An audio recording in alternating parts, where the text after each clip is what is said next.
So this is the 2024 Sizzix Vault 1 release, and I say Vault 1 because this is the first release in the Vault collection this year. You can see that there are 8 SKUs. I'm going to take you through and talk quickly just about the SKUs and then go into more detail about the size and the scale differences. So as I mentioned, this is really just an entire collaboration working with all of the art that I've designed for Sizzix for the past 15 years, reimagined. So again, a shout out to EL, a shout out to Lisa, and of course a shout out to Jen for helping to put all of this together. All right, so I'll just take one at a time and we'll bring it in. This first one, I do love this. This one is Vault Lovebirds, and it really brings back some of the silhouette birds. It brings back the feather, a cool branch, and the hearts from Heartfelt. And what I really like about each of these designs, as I mentioned, is that they are reimagined from size and scale. So as I bring in each one, I'm going to bring in really what it's kind of made from, if you will, designed from.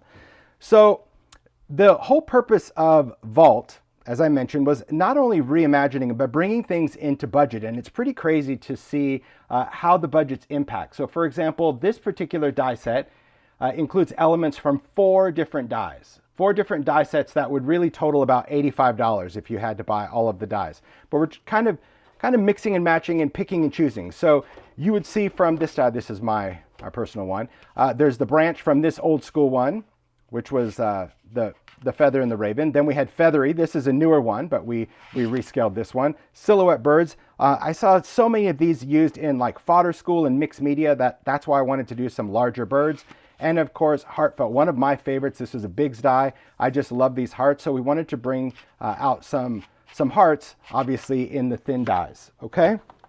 So I went through and just tried to kind of do a little comparison so you can see, because, you know, saying bigger, smaller, it's like, well, how much? And I don't really get into specifics. I do the measurements more for the makers when we first start so they can start planning. But really, this is the prep that we did. We went and cut out everything. We cut out the thing from the Vault and the original it was inspired from, and I've marked the Vault. So you can see in the Vault, the bird is bigger, significantly bigger. So as I mentioned for mixed media, if you do great backgrounds, gel prints, anything, now you have a much larger, cool cutout bird to make with.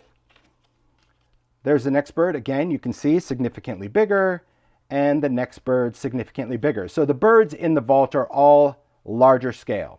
They're larger scale for a couple of reasons, not just for doing backgrounds and things, but obviously if you're doing other projects, if you're doing home decor or even cards, it takes up more real estate. But also these hearts were really important. As I mentioned, the hearts that they were inspired from were from the Biggs die. This is the heart that's on the Heartfelt Biggs die. And this is the heart that I wanted to make 3 different sizes of as thin dies. And the reason I wanted this heart, one, it's just great for Valentine's, for conversation hearts, all of that. But also, this is really great because these are thin dies and you can drop these into these larger birds and you can cut out a heart out of the middle. So you can do a heart in here and have a little shaker window if you want, or you can add a little element to it. So I think having some smaller hearts that you can cut out of these larger birds is really important. Same thing for the feather. I saw so many beautiful things done with feathery, not just for fall, but also for spring. So this Vault one has a much larger feather. And of course the branch. If we were going to do bigger birds, well, we needed a bigger branch for them to perch on, and you'll see how the makers use this. So there again, you can see that this branch that I took from that raven die made it significantly bigger. So in this case, all of those elements are bigger except for the hearts, which we made smaller. Okay, so hopefully that little comparison kind of helps you understand, because again, many of you just maybe shop online, or you just see a picture and you're like, that looks like what I already have. And you would be right from an art style, but from a creative use, no way. It's completely different. All right. So that one is Lovebirds, and I think I'll keep some stuff around. We'll see. I don't really know how this is going to go as far as how much space I have, but you'll understand. This next one, really, really fun. This is Vault Hippity Hop. I love these bunnies. These are from an old school vintage art file that I found. But really the inspiration behind this one was the alphabet. I have to say that this particular die set includes dies from 4 different die sets. So it's got Bunny Hop, then it has this bow, which is from a Halloween SKU called Hip Haunts. Then we have this little one, this is from a decorative strip. If you remember those really long decorative strip dies, there's a little butterfly from Butterfly Frenzy. But then we have this alphabet. And yes, this is the alphabet from this most recent Christmas Santa greetings. I saw so many people utilize this alphabet, loved it, used it for different things. I even had comments from makers going, this is my favorite font that you've done because it's so easy to work with and it goes with so many different styles. So I'm like, you know what? I need to bring that back in a way. Now here's what's interesting, right? So the dies that it comes from, so this is of course the new one. They're the rabbits. I only chose 2 of them. There's substantially bigger. There's our bow. You're going to see the glasses come in from this SKU, also from Bunny Games. And then there's this guy. There is that alphabet. Now, interestingly enough, for this particular SKU, this one die, this was $40. This is $39.99. So it's pretty crazy that we're able to include the whole alphabet and rabbits and all of that for $20.99. You might be like, well, why is that? Well, he's got a lot more pieces, so obviously he took more real estate on the die. He's much bigger. But again, it's all about mixing and matching shapes on a template. So that's why I like having an alphabet and all these for $20.99. Crazy value, even if you don't like rabbits. Forget the bunnies. A $20 alphabet is still a great deal, right? So here's the size comparisons when it comes to this particular vault SKU for Hippity Hop. I do love it. So the bunnies, we'll talk about the bunnies first. So the bunnies, you can see, are distinctly bigger. I wanted to do that for a couple of reasons. One is if you have the original one and you wanted to put several in a make, it's great for perspective because you have a smaller one that could be off in the distance where the bigger one is hopping closer. And that's how we did on both of these. We just made it bigger that you could layer them, or you can create that forced perspective. Or if you were doing something a little bit bigger, maybe an etc. tag or a vignette, that you were able to pair them. And that's why I needed to put 2, because if you were going to use these together, they would be to scale. And if you use the new vault together, they would be to scale. But you can certainly still mix and match. Okay.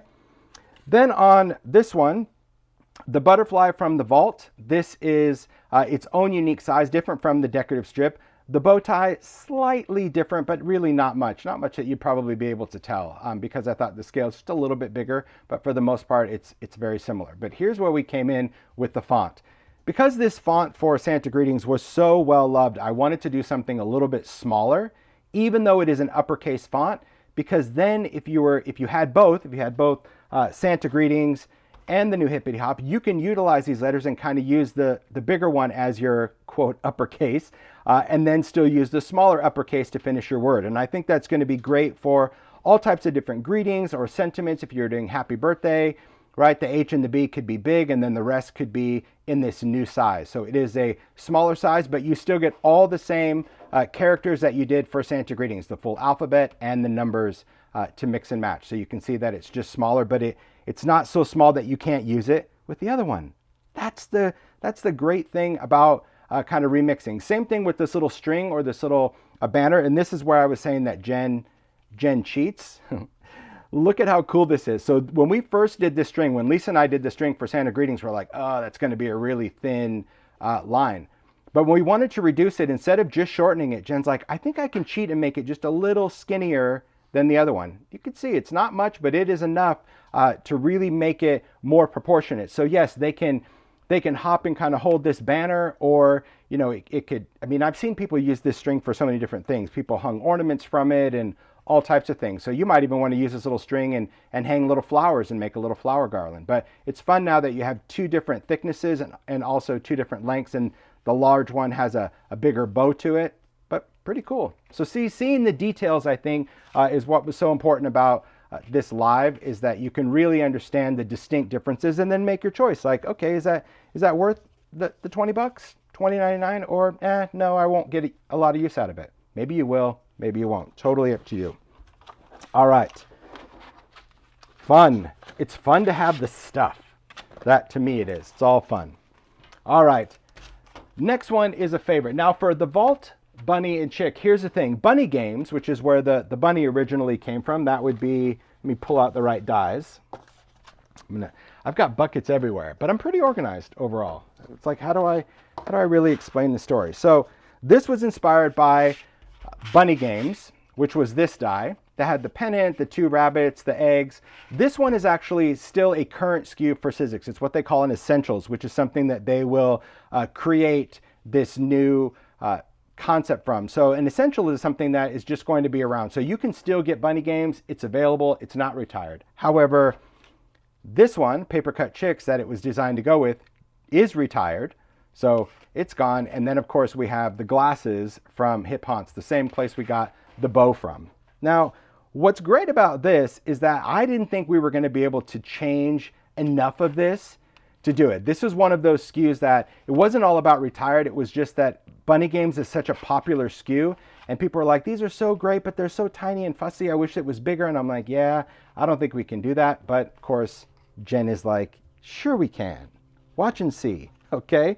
So the Vault Bunny and Chick has the bunny from Bunny Games, the chick from Paper Cut Chicks, the eggs, the pennant, the little daisy flower, and a fun bow tie. And it could be a bow tie or a bow, maybe up in the ears. Very, very cute. And here is the size comparison for everything.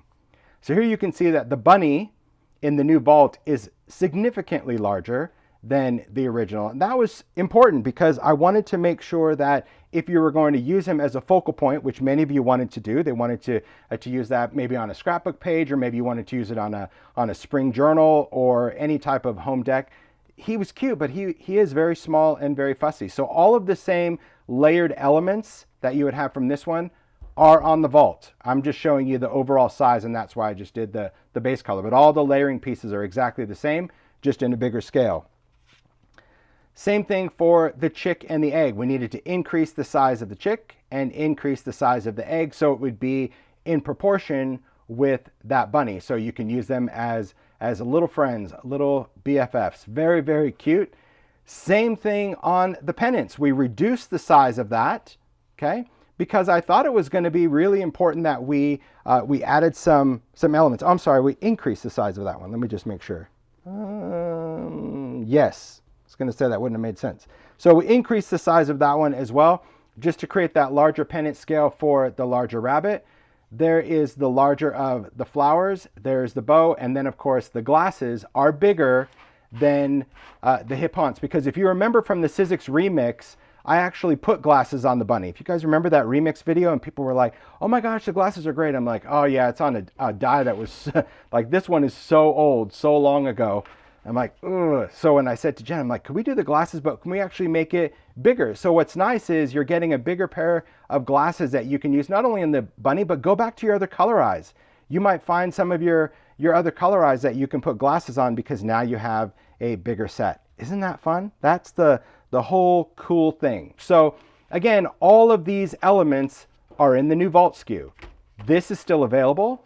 This is retired, but you might still find it out there. But just know, I mean, that's why I'm telling you it's retired, because if a year from now you're watching this and you're like, oh, where is this? It's probably long gone. This one has been retired for quite a while. But it's fun. It's fun to kind of reimagine and remix. And even if you have something current, it's great to have such a distinctly different size that you can, in my opinion, do totally different things with it. So I do love it. It's really been fun to create this Vault collection, because we go back to that art. Yeah, hard to believe that it's a 15-year catalog, and it was really hard to make the choices, believe me. But I will tell you this, the choices for the year, done. I've already done the entire Vault collection, Vault 1, 2, Halloween, and Christmas. They're all done, and they're actually all here already in the studio, because when we set out to do it, I said to Jen, I'm like, we just need to go through all the catalog and pick the favorites right from go. So, because we already got emails when we announced this, like, oh, you should bring this and this and this. And some of you, your wish is going to come true because you actually pick ones that are coming back, but they're already decided and done. So this next one, this is Vault Scribbly Butterfly. Now, I really like this one. This one, again, has been retired. The Scribbly Butterflies were a great detailed thinlet. This was the first time that really precision base plate was probably a must because of all of those little tiny details, and these were very small butterflies. What I wanted to do is really kind of look at how people were using butterflies and also how they would use it on a card. So here's how we reimagined this one for the Vault SKU, okay? You can see the size comparison. The Vault ones are bigger. I only chose 2 of the 4 designs to bring back for the Vault. These are the 2.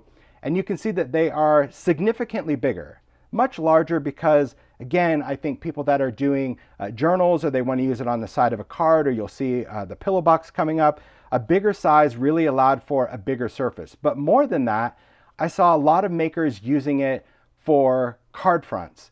And I thought it would be really great if we were able to add a shadow, because there's many people that want to use alcohol inks, or maybe you're going to do a cool distressed background with crayons or inks or pencils. What's great about this particular vault is this not only gives you the butterfly, but it also gives you a shadow die, a solid die. The original did not come with any solid dies. It's just the detailed pieces. So not only do we change the size, but we gave you that outside shadow die. So now you'll be able to cut a solid element. So maybe you do your inky background, use your silhouette die to cut out that background, and then cut out your detail maybe in black or something like that and layer over the top so all of your color will come through the openings. Or maybe you want to do a shakety shake card. Well, use your solid one to cut out the window and use that layered one to go in the acetate. And you might go, well, hello, Captain Obvious. If I use this, I'll create a window. Yes, but by using the shadow, your window is slightly bigger, your acetate's a little bigger, and then you have that cool clear border even for a shaker card as well. So a lot of great uses by just not only increasing the scale, but giving you those two outline dies. Because again, I pay attention to how you make, how you create. And so many people were like, I really want to color this in, but I'm not going to go in and color in all those elements. So if you were just coloring on paper, you would have to go in and hand cut that butterfly so you had a solid piece to layer it. Well, not with the vault. Now you have that solid die as well as the outline for both of those butterflies. See, that's the whole benefit of the live, because there's no way to really explain that on the packaging other than you'd have to kind of see that solid paper to get that you have those dies. And you can always reference that die art in the top to see what's what. Really important. Okay, so that is Vault Scribbly Butterfly. I do love it. Ooh, it's good. It's a good one. All right, let's move this over. I think I'm doing pretty good. We're doing all right, Mario? I'm trying to hustle through these just to talk about them and get on to the makes, because I know people want to see the creative make. But understanding to me is just as important. All right, this one. This is where technology becomes our friend. I've done many flower SKUs with Sizzix through the years. EL and I started doing wildflower thinlits, which were all these very intricate, detailed flowers. I think we even did 3 different sets, wildflowers 1, 2, and 3. Then when I found some new art for flowers, in fact, I have them here.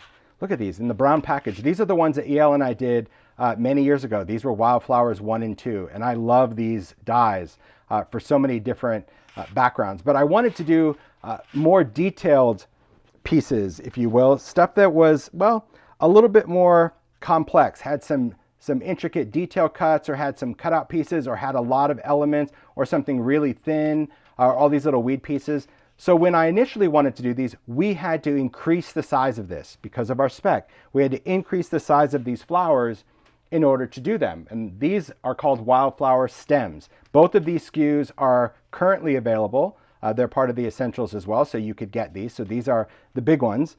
So what I said to Jen is, wouldn't it be cool if we could take the art from these bigger SKUs and reduce them to the scale of these smaller SKUs? We'd have to cheat some spec, we'd have to see. And she's like, well, let's see, because we have a lot of different dye technology available that we can create some different cuts. So the Vault wildflowers are all using the larger stems, but reduced in size. So I'll show you the size comparison. So they're all smaller than the stems, which means that they fit better on cards. They'll fit better on pillow boxes, all sorts of things. But the detail, my gosh, you guys, the detail is pretty unbelievable. So here we'll go through the comparisons. So on this one, you can see that the Vault is actually smaller than the original.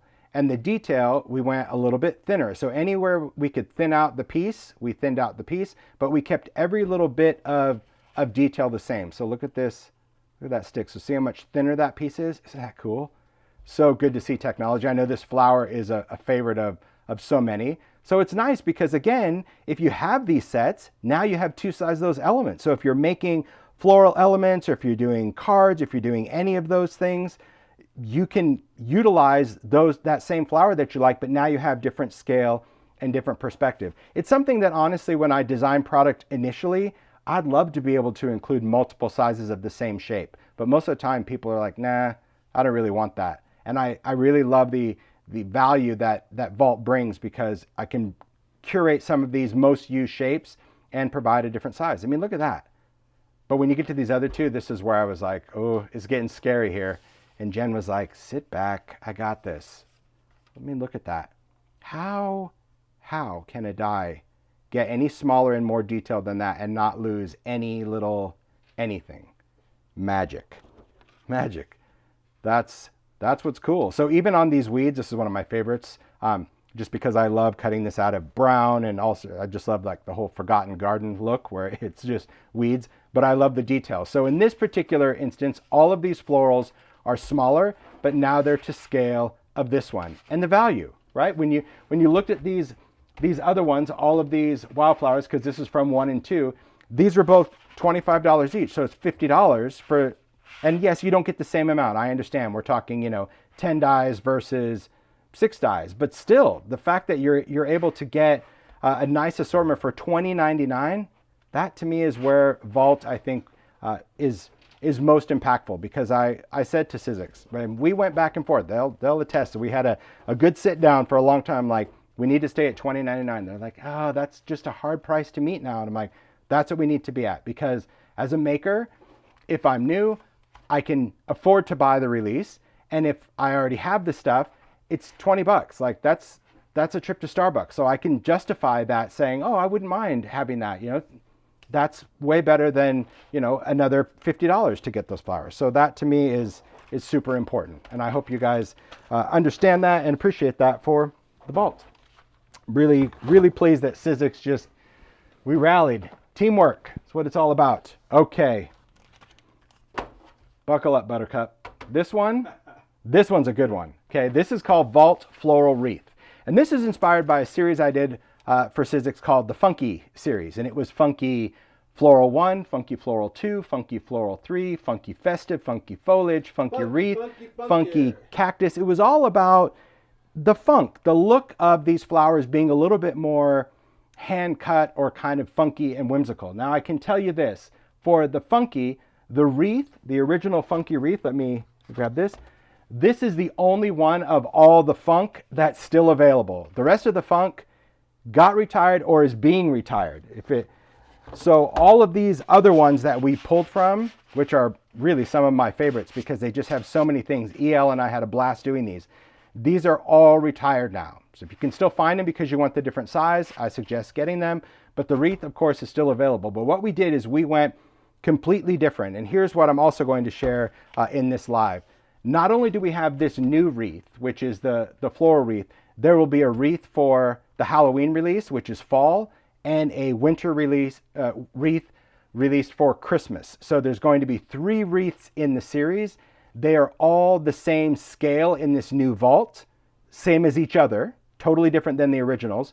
But this means that if you start buying these wreaths, you'll have all these pieces at the end of the year to mix and match to create wreaths for all seasons. So that's pretty exciting. So for this one, this wreath, this includes 5 different die sets. So you're looking at 20, 40, 60, 80, 100, like $120 of different dies in this one set. And here's the cool thing about it, okay?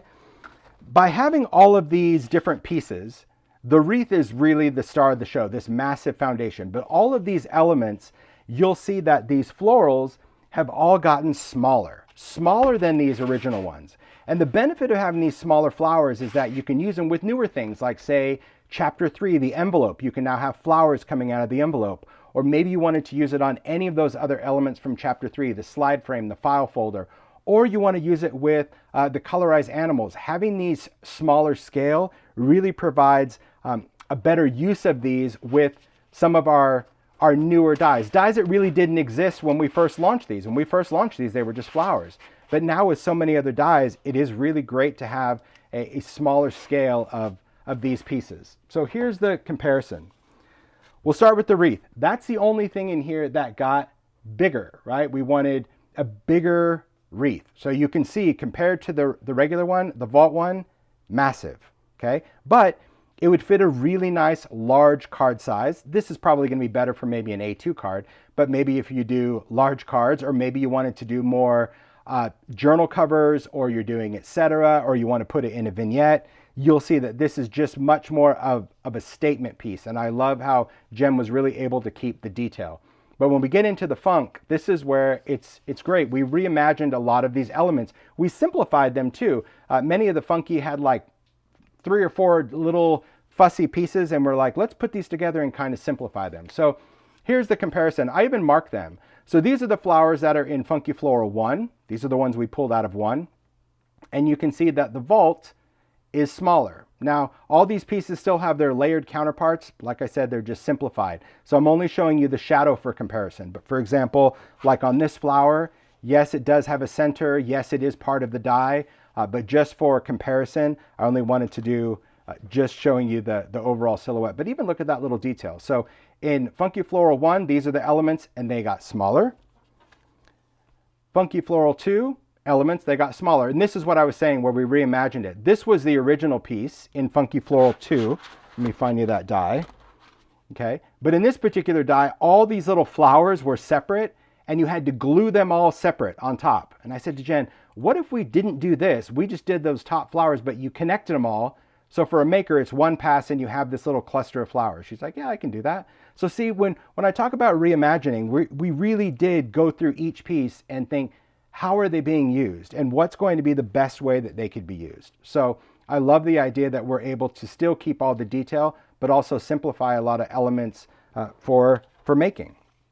These are the elements that came out of Funky Floral 3. You can see here that instead of this giant shrub, it's like, let's just do these little details. And look how skinny Jim was able to get the stem, the lines. This one is actually slightly bigger. This is the only one that I wanted to go a little bit bigger just because, well, because I am who I am. Because I really just liked the shape of it and I wanted it to kind of be the standout piece. So I'm like, can we just nudge that one? She's like, so everything else is small except one flower. I'm like, yeah, but this one's really great because if you have a shaping tool, this one curls really well. You can make a mum. You can do a lot of cool things with that particular flower die.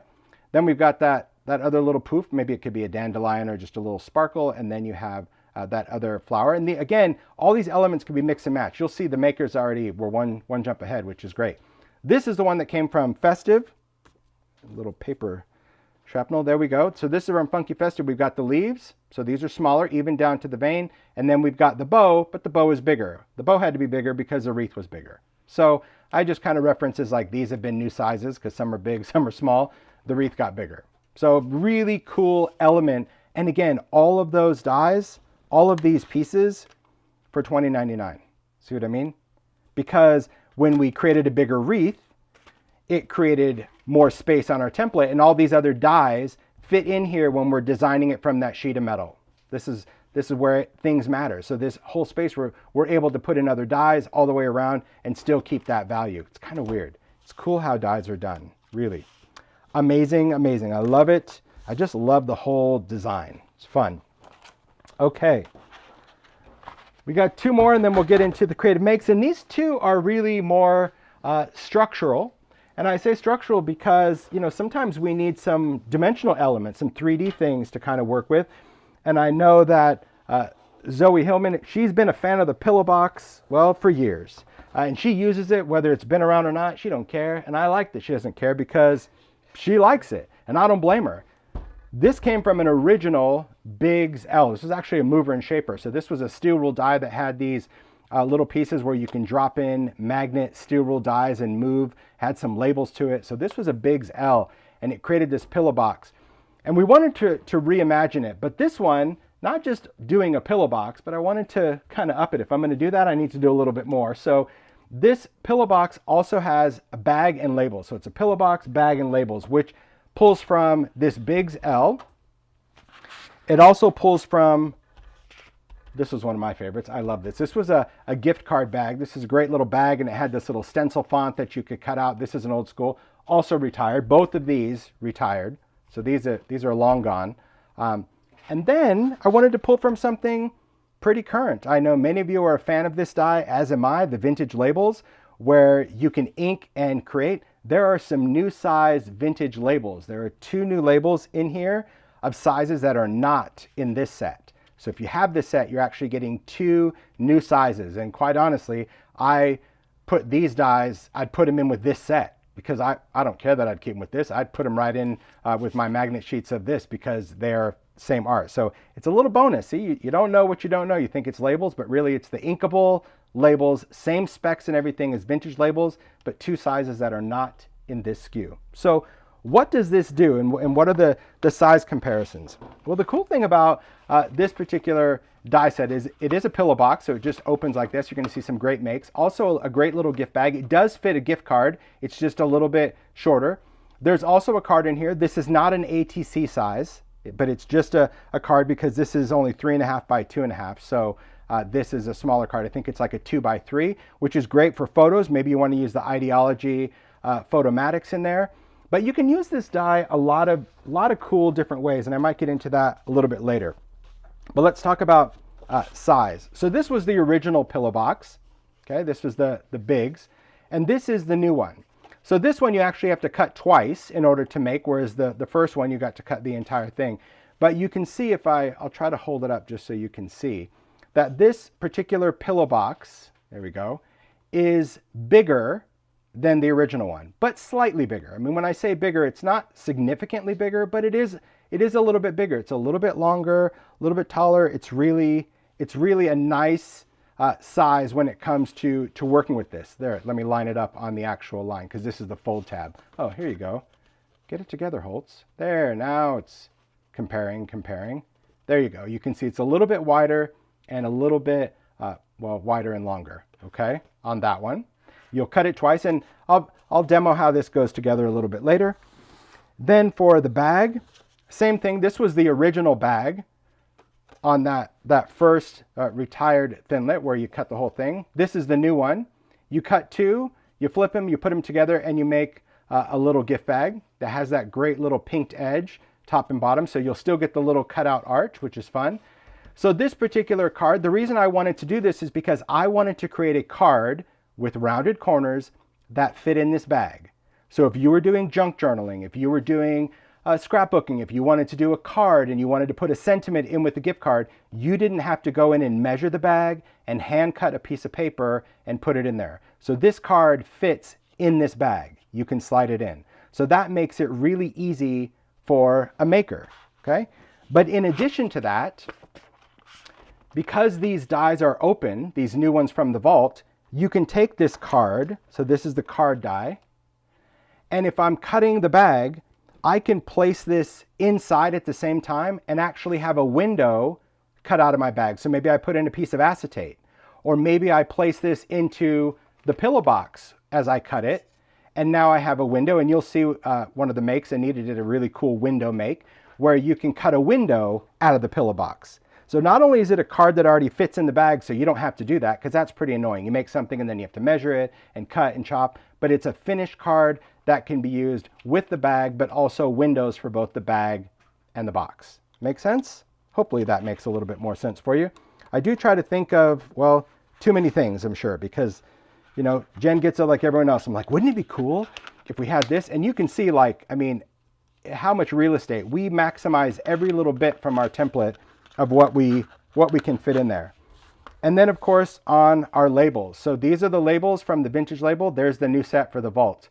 And when you see that size, you're like, how did I not have that size? Because that is like the perfect in-between size, because this is big, this is small, this is just right. Same thing with this one. You have those long skinny labels. This is the one in vault. And this is like your classic old school kind of Denison size label. So yeah, that's the one in the vault. So having those sizes really enhance this set greatly. So again, value, all of that, $20.99. I say $20 because ask Mario. If it ends with any kind of change past the decimal, I don't round up or down, I just drop it off. Yep. Yeah. That's what you do. It doesn't even exist. He's like, no, he's actually 21. I'm like, no, anything after the dot doesn't count. He's like, but it does. But that's just how that. But it does. But that's who I am, right? Everyone is really happy on all of your explanations. Well, thanks. Why you did this with that. And Thank you. Yeah. I'm really trying, because I felt that out of all the lives, this one was really value, because I know people are, you know, as soon as the stuff comes out, they go online, they're like, here's what it is. He didn't have this. He was out of ideas. He did this because of this. It's like, okay, okay. Just wait. I'll explain. All right. This one I know is going to tick the boxes for a lot of people because I would say it was the most requested die for years in the running, where people are like, will you do another rosette? Will you do another rosette? Will you do another rosette? And I'm like, no, I don't want to do another rosette. So when we decided to do the vault, I'm like, Jen, we need to do a rosette, but we have to do it really different because I did rosettes really from the very beginning when they were decorative strip dies, those long banana dies, I called them. They were super, super long. They cut okay, but they had that little bit of foam on there. And that's when we did the first rosettes. We actually also did another rosette die that was a thinlit years later. This one's also retired, but this one had 3 different rosette dies, and it also has these seals. But in our early technology, in order to create something that had a really strong crease, I went in and just did perforation. So I did that for decorative strips and for these older ones because that was a quicker fold. But of course, in today's world with new technology, what we learned on the vintage labels about creating that thicker, deeper embossing line, that's the technology we used on this new vault rosette, is we put in that deeper score line. So this is not perforated like these other ones. It's just a score, so it's not going to shred apart. But this one has a lot of great versatility when it comes to how you can create with the rosette. And Zoe Hillman did a really cool make to share how those features really come to life. I'll show you that. But we didn't stop with just a rosette, which I thought we would be out of room on a template. We created these other little elements. So a rosette needs obviously centers. So for this one, we added a couple centers. Now I will say, and I'm not sure if the production was corrected or not, but just know that this die, at least my packaging and maybe the first run of packaging, says in here that there's only 6 dies, but really there are 7. It's because whoever does the math on this didn't really catch that there's 2 seals in this one. So if you see like, hey, I've got 7, it says 6. It is 7, and all the future packaging, they've already made a running change, but I think the first batch already went out and says 6. So it's a bonus die. Better to go up than down on that one. So for this rosette, you get the rosette, 2 seals. You also get another vintage label. This is a circle. So yes, this is the same art and size as the other vintage labels.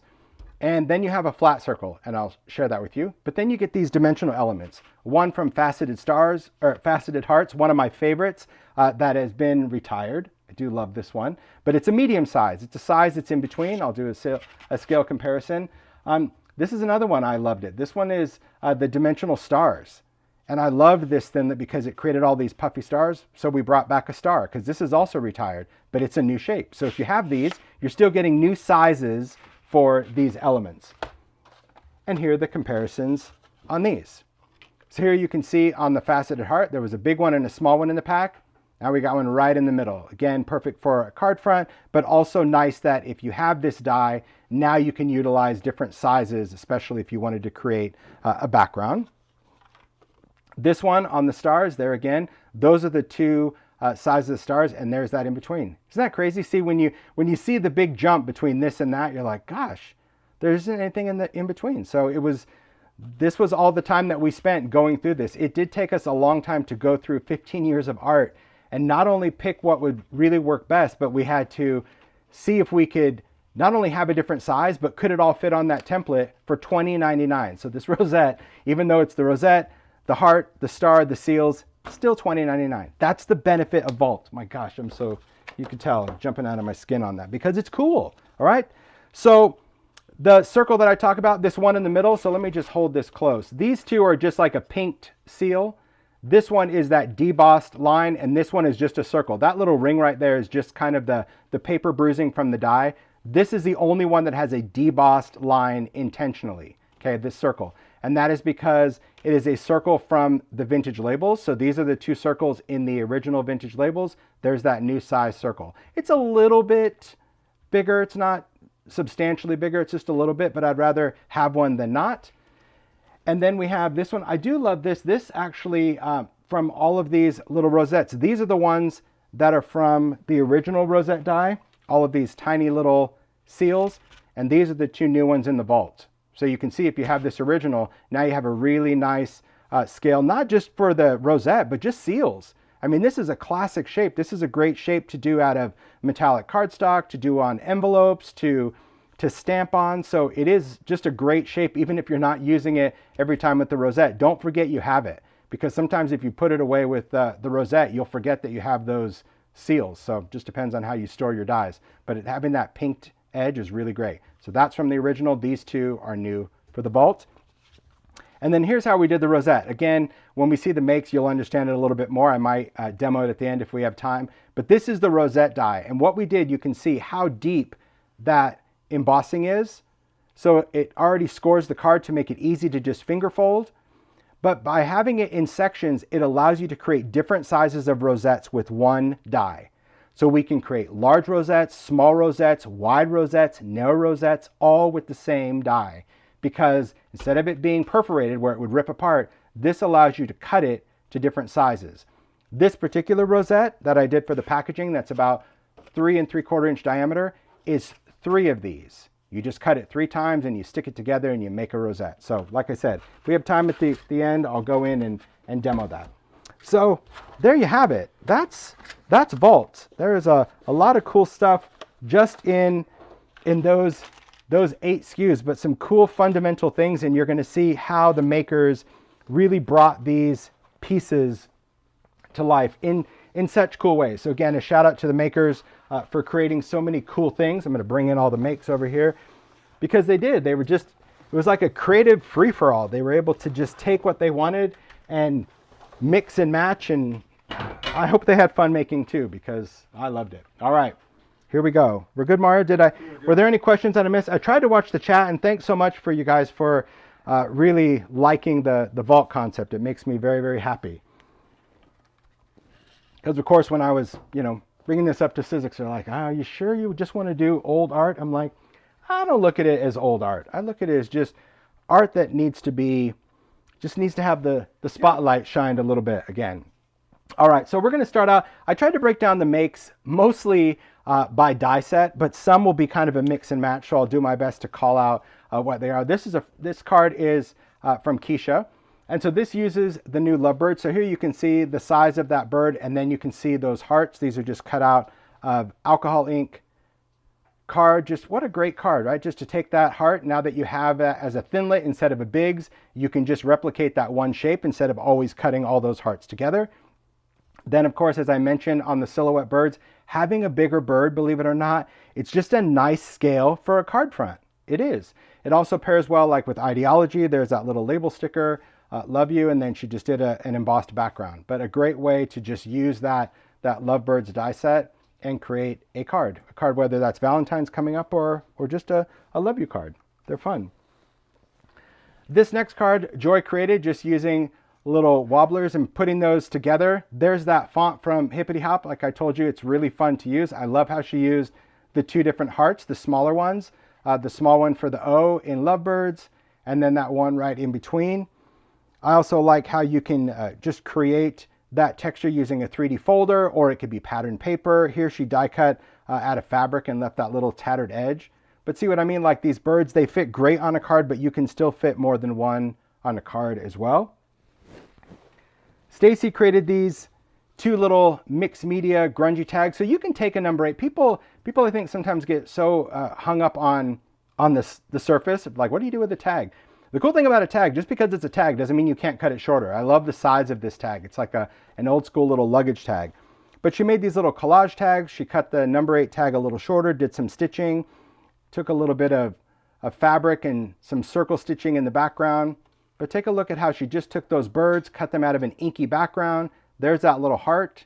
So you can use it as an embellishment. This is what I was saying, that we gave a really great scale to utilize it. And then the branch. I know that Stacy was probably disappointed that she couldn't go out and get a stick, but hey, she may have been happy because she's like, I already got sticks. I have a die cut stick. So it's a really nice size for really a lot of different makes, even if you're going for just the stick. But see what I mean? Having those bigger birds, very, very good. You can use it in such a cool collage way. Love it. All right. This next one, Zoe with a Y, Zoe in Italy created this. Again, a mixed media take on working with the birds. I love the rusty, grungy, crackly look. And this is the thing that has always been such a favorite thing in designing dies and embossing folders. When you design shapes, shapes can really take on any personality just based on what the maker uses it with, right? Whether that's with grungy things or colorful things.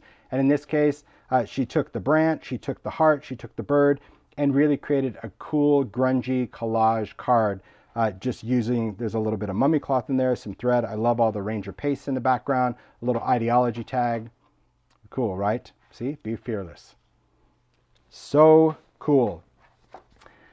Then Emma created this. This is an etc. tag. So this is an etc. tag upside down. You can use etc. You can use a panel. You can do ideology vignettes. But this is where I'm talking about larger things. If you like to create bigger, maybe you're doing home decor, maybe again, you're doing journal things. Having bigger scaled elements are important. They also allow you to work with other things, right? Whether that's a moon mask, or maybe you got the new moonlight die for Halloween or Christmas, but having those bigger birds, it creates a much better perspective. You can see that the branch is designed that it can be used either direction, right? Whether that twig is going up or whether that it's coming down. I love how she used just that alphabet. I love that giant bold type, but then you can still mix it with that font that is in the hippity hop. So you've got love is in the air, and then all of these little hearts and the little puffy clouds. Charming little make. And this, again, it's etc. This is Stampers Anonymous. So this is cool because you can gift it to someone. They could put it on an easel, hang it on a wall, or even put it inside a wreath. Maybe they have a spring wreath, or maybe they just want to put it next to photos. I love it. Very cool. I love how Emma just really creates so many inky layers. Because maybe you're going to want to do some cardstock, a little ideology, and say, I love that too. Look at that little bird just holding the heart. I just noticed that. Just holding it like ready to gift it. Not having it. But they will. They'll come around. Love is in the air. All right. Oh, thanks, Mario, for that little basket. All right. This next set, Juliana created this. Look at this little series of cards. I always say that when you have an idea, and maybe you're a card maker, you like to send cards to a lot of people, there's nothing wrong with just knocking it out in multiples. You sit it down and you're like, okay, I'm going to cut these pieces, or I'm going to do my inky backgrounds. And so I always love when makers send that little card set because it's a great reminder of what to do. But here, Juliana went back and there's some paper, some ideology backdrops, do a little stencil with crackle paste. There is that wreath, and this is cut twice. So you can cut it twice and offset it just to make it a little bit fuller. That's what she did on all of these. And then we've got all of these little hearts. And then I really love, this looks like ideology.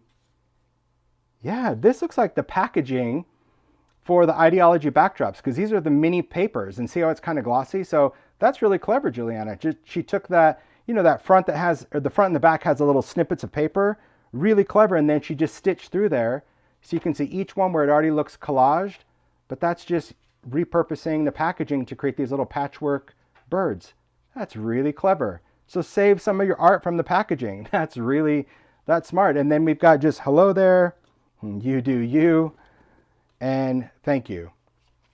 Cute card set. Love the patchwork birds, love the hearts and the wreath. So this is what I was saying, that having the right scale for the vault collection to mix and match, it was important that the bigger birds work with the bigger wreath and so on. But you already know that because you watched from the beginning, so you get the whole scale, right? Of course. This next card Rochelle created. I love just seeing how Rochelle utilizes so many different papers and finishes and patterns. So here we've got a beautiful embossed background that's been stitched in patchwork. We've got the metallic, and there is that alphabet cut out. So remember, on those alphabet dies, because they're individual, you don't have to use the positive. You can also place them down to spell something and run it through, right? You may have to run it through a couple times because you don't get multiples, but patience pays off. You can place this down, especially if you use sticky grid. So I love how she did that negative cutout with metallic, and then you can see the wreath with all of the beautiful funky florals that are in it. I love how she double cut the bow and offset it just to give it a little bit more dimension. And then there is that bird with a heart. And again, that heart could be raised like it is here and how Stacy did it, or you can place it down and you can, you know, cut out the bird and then put the heart down, run it through again, and cut out the heart from the center. But a great use of different papers and colors on a card. And I love that font. See, again, this is now using, you know, Lovebirds Vault, the wreath, and just the alphabet from that hippity hop, because it's a really good, having it smaller just allows you to spell more things on a card front too, having a smaller font. All right. Another take, Kubert created a colorful card. I love seeing just that quilted background, a little bit of crackle. Isn't it cool how, I'll bring Rochelle's card back in, right? So two makers can make stuff. This is what I was saying about having shapes. Just by what you use, or the elements, whether it's paper, ink, or paint, it can completely change the feel. This one has a little bit more of a vintage vibe, and this one is just more of a colorful, springy, retro vibe. So you can totally change it up based on your mood. But here Kubert went in, there's a lot of colorful, inky florals. There's a little bit of rock candy. Can you see that little bit of sparkle? So remember, if you got that big limited edition jar of rock candy, put it to use. Don't just put it away after Christmas. Just give a little sparkle to your spring makes, any of your makes. I love that. There's a little bit of tape on that bird before she cut it out, and then one of the stickers, the small talk stickers with brave wings she flies. Isn't that great? Little crackle paste through a stencil. Just a good card. Wonderful to just mix all these together. Then Jan created this. So this is an etc., but this is an etc. panel. So etc., this is from Stampers Anonymous. This is it's a hardboard, it's a paper board, but it comes in tags. It also comes in different panels now. And I love how Jan took this, started a foundation of a small embroidery hoop. You see that little hoop there? Love how like she just painted it and inked it to look all rusty. Put it over an ideology backdrop, and then started to build that wreath / nest, if you will, in that hoop. And I think it's just great with the colors. There's a little bit of mica stain in there. There again, it's important to remember that when you buy things through the season, especially during the season, because I think the season is when we just start, we're just buying because 'tis the season. But keep those products out. Remember, just because it was released at Halloween or Christmas because it was a mica stain, use it, because those colors are still going to be absolutely amazing to use year round. But I love the repetition of die cuts, right? Take any of those pieces and just cut them and cut them and cut them. Lay those florals, the birds, the bow. Then you've got some little mummy cloth tucked in there for some texture from ideology. And then just life. See that little clippings right there? Life is full of beauty. Beautiful. Wonderful make. And this is always good. You know, I always think people throw out challenges for the year. So I'm not going to throw out a challenge, but I'm going to tell you this. As a maker, if you get tired or bored with what you do, I think it is important to go in and change things up, right? Which is exactly what Jan did. Jan's like, okay, yeah, I can take this and put it on a card, but I can also make something home decor. So if you're a card maker and you're like, I'm just so bored with making cards, there's nothing, it's not a bigger leap. You're just taking what you would normally put on a card and maybe dimensionalize it a little bit more, give it a little bit more life, and creating something that you can just hang in your own personal craft room, right? Or gift it. It's not that far of a leap, but I think sometimes people are intimidated by the dimensional elements, and you really shouldn't be, because that's the fun of it. That's half the fun. So that kind of takes us right into the wreath, because many people obviously use the wreath with the birds. So it's only natural that we go into the makes that are using the floral wreath. Sharon created this card. I love this. I love the contrast that Sharon did with having the wreath. You can see in the background. She cut out the wreath in gold metallic and also in black. So you can see you'll get a little bit of that reflection here or there with that gold metallic, and then also the contrast of the black. And I think that really makes these flowers pop. Right? Take those colors, and I love how she clustered them together by color, because if you don't want to be a florist, if you're like, oh, I don't know what color to cut this flower and this and that, just cut it whatever you want. But I love how she kind of grouped the purple and the yellow and the green and the red together and use that sticker. Isn't that great? Really cool contrast. And then the little splattering of the black and the gold paint tied it all together, and a little ideology metallic sticker. There's a hello friend. Those are metallic stickers in there that already come foiled. Beautiful, beautiful make, Sharon. Just a lot of fun. Now, the wreath, as you've seen, could be floral, bright, vibrant, or it could be simple and shabby. So Stacy created this.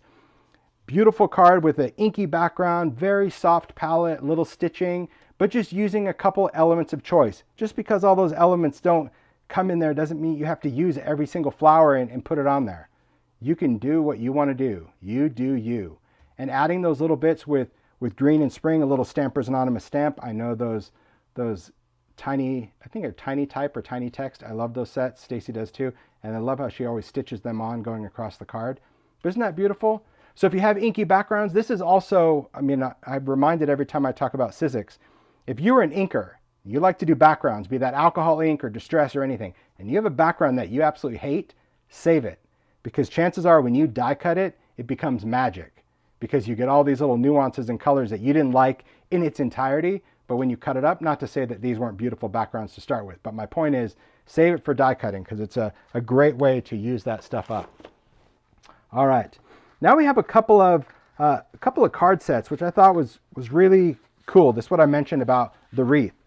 So Barbara created this. Take a look at this little card series of taking the wreath and mixing it up with some of the other dies to kind of create this seasonal card. There's two sets. Barbara did one, Kath did one that's coming up. But I love how she took the elements and like, okay, I'm going to do a Valentine card. So she used the elements from the wreath, used the hearts from Lovebird, used the faceted heart from the rosette die, and then created a Valentine wreath. And then incorporated it with stamps and stencils, a little stitching.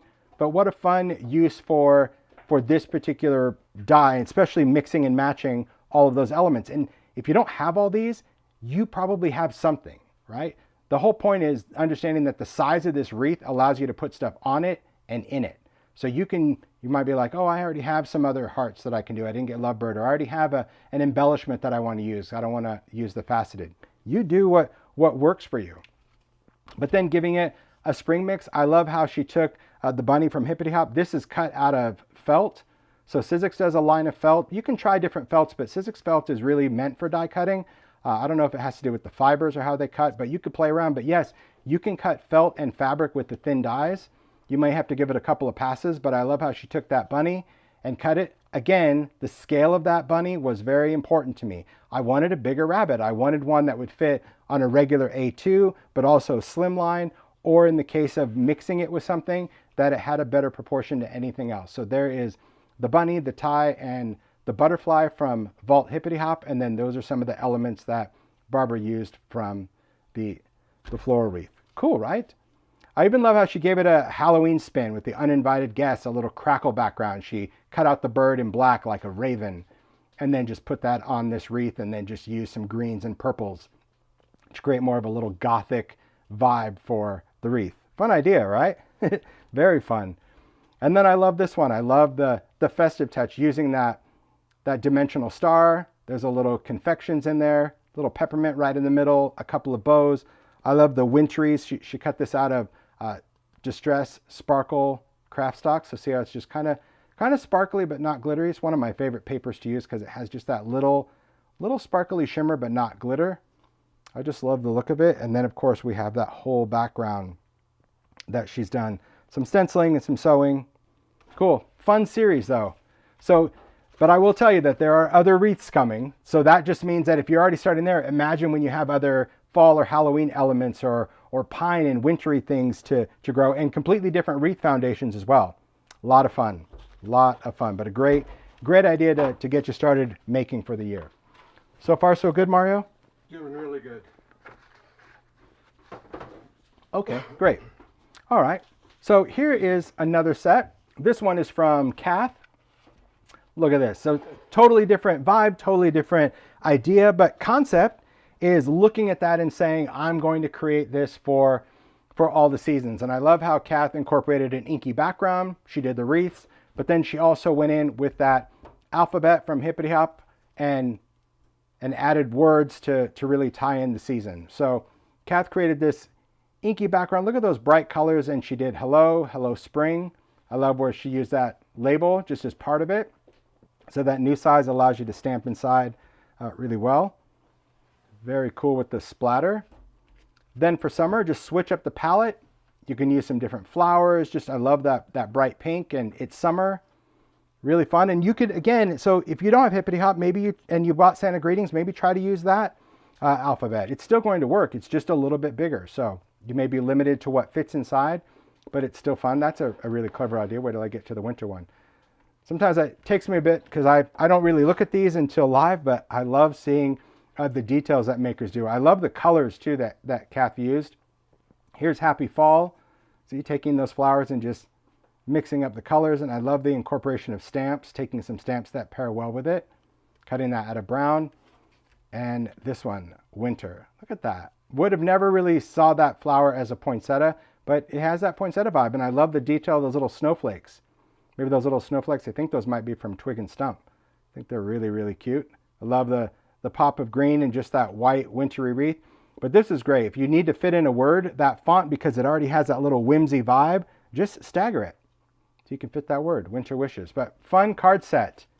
Kath and Barbara, they got the seasons down. They're ready to make cards for the whole year. Me, on the other hand, well, we didn't fare too well, did we? Well, we got a few made. We got a few. Zoe with a Y, Zoe in Italy, created this spring card. I love how she utilized the wreath.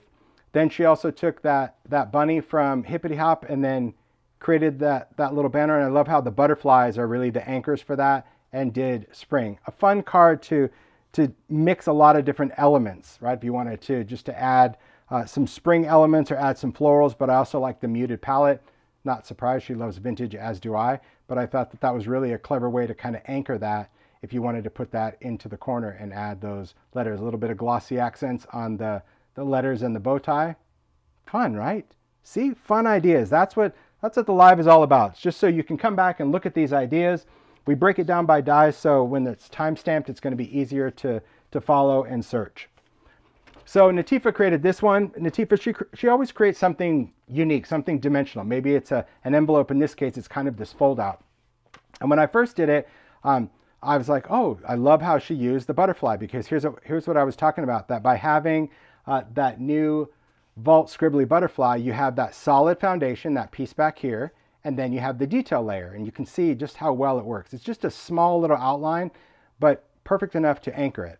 But then when I opened it, I was like, it's just fun. Come on, it's fun. Take a look at this. Hip, hip, hooray, hip, hip, partay. Yeah, that is so fun. Not only did she just dress them up, but she's got like little trousers on here, or just like the little overalls, because she cut them in different color stock. But talk about that little hippity hop bunny party.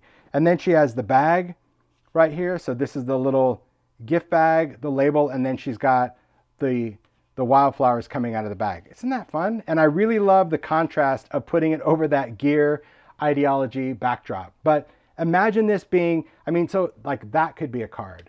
That could be a card. That could be a card. That could be a card. Or you can mix it all. I love that it's kind of this fold out. It's also like a little triptych. So if you gift it to someone, they can stand it up on a mantle. But really clever ideas, not just how you create the whole little sentiment and statement, but I also love just the layers to kind of dress up those little bunnies, and she has little mirrored stars on everything, the butterflies flying around, the little flowers. Isn't that fun?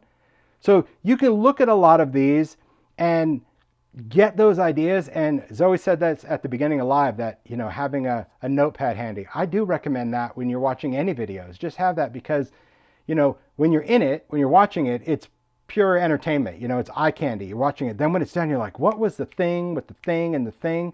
If you write yourself a little note, it might be easier to search when these are time-stamped, and they're always time-stamped the following week. So time-stamp, it's already categorized. Makes it easier. But what a clever make. I love that, Tifa. It's just really just charming and easy to mail. You can see she's got it to where you could just put it in an envelope and mail it. Just really, really clever. The mirrored stars, these are ideology. They're really tiny. I love them.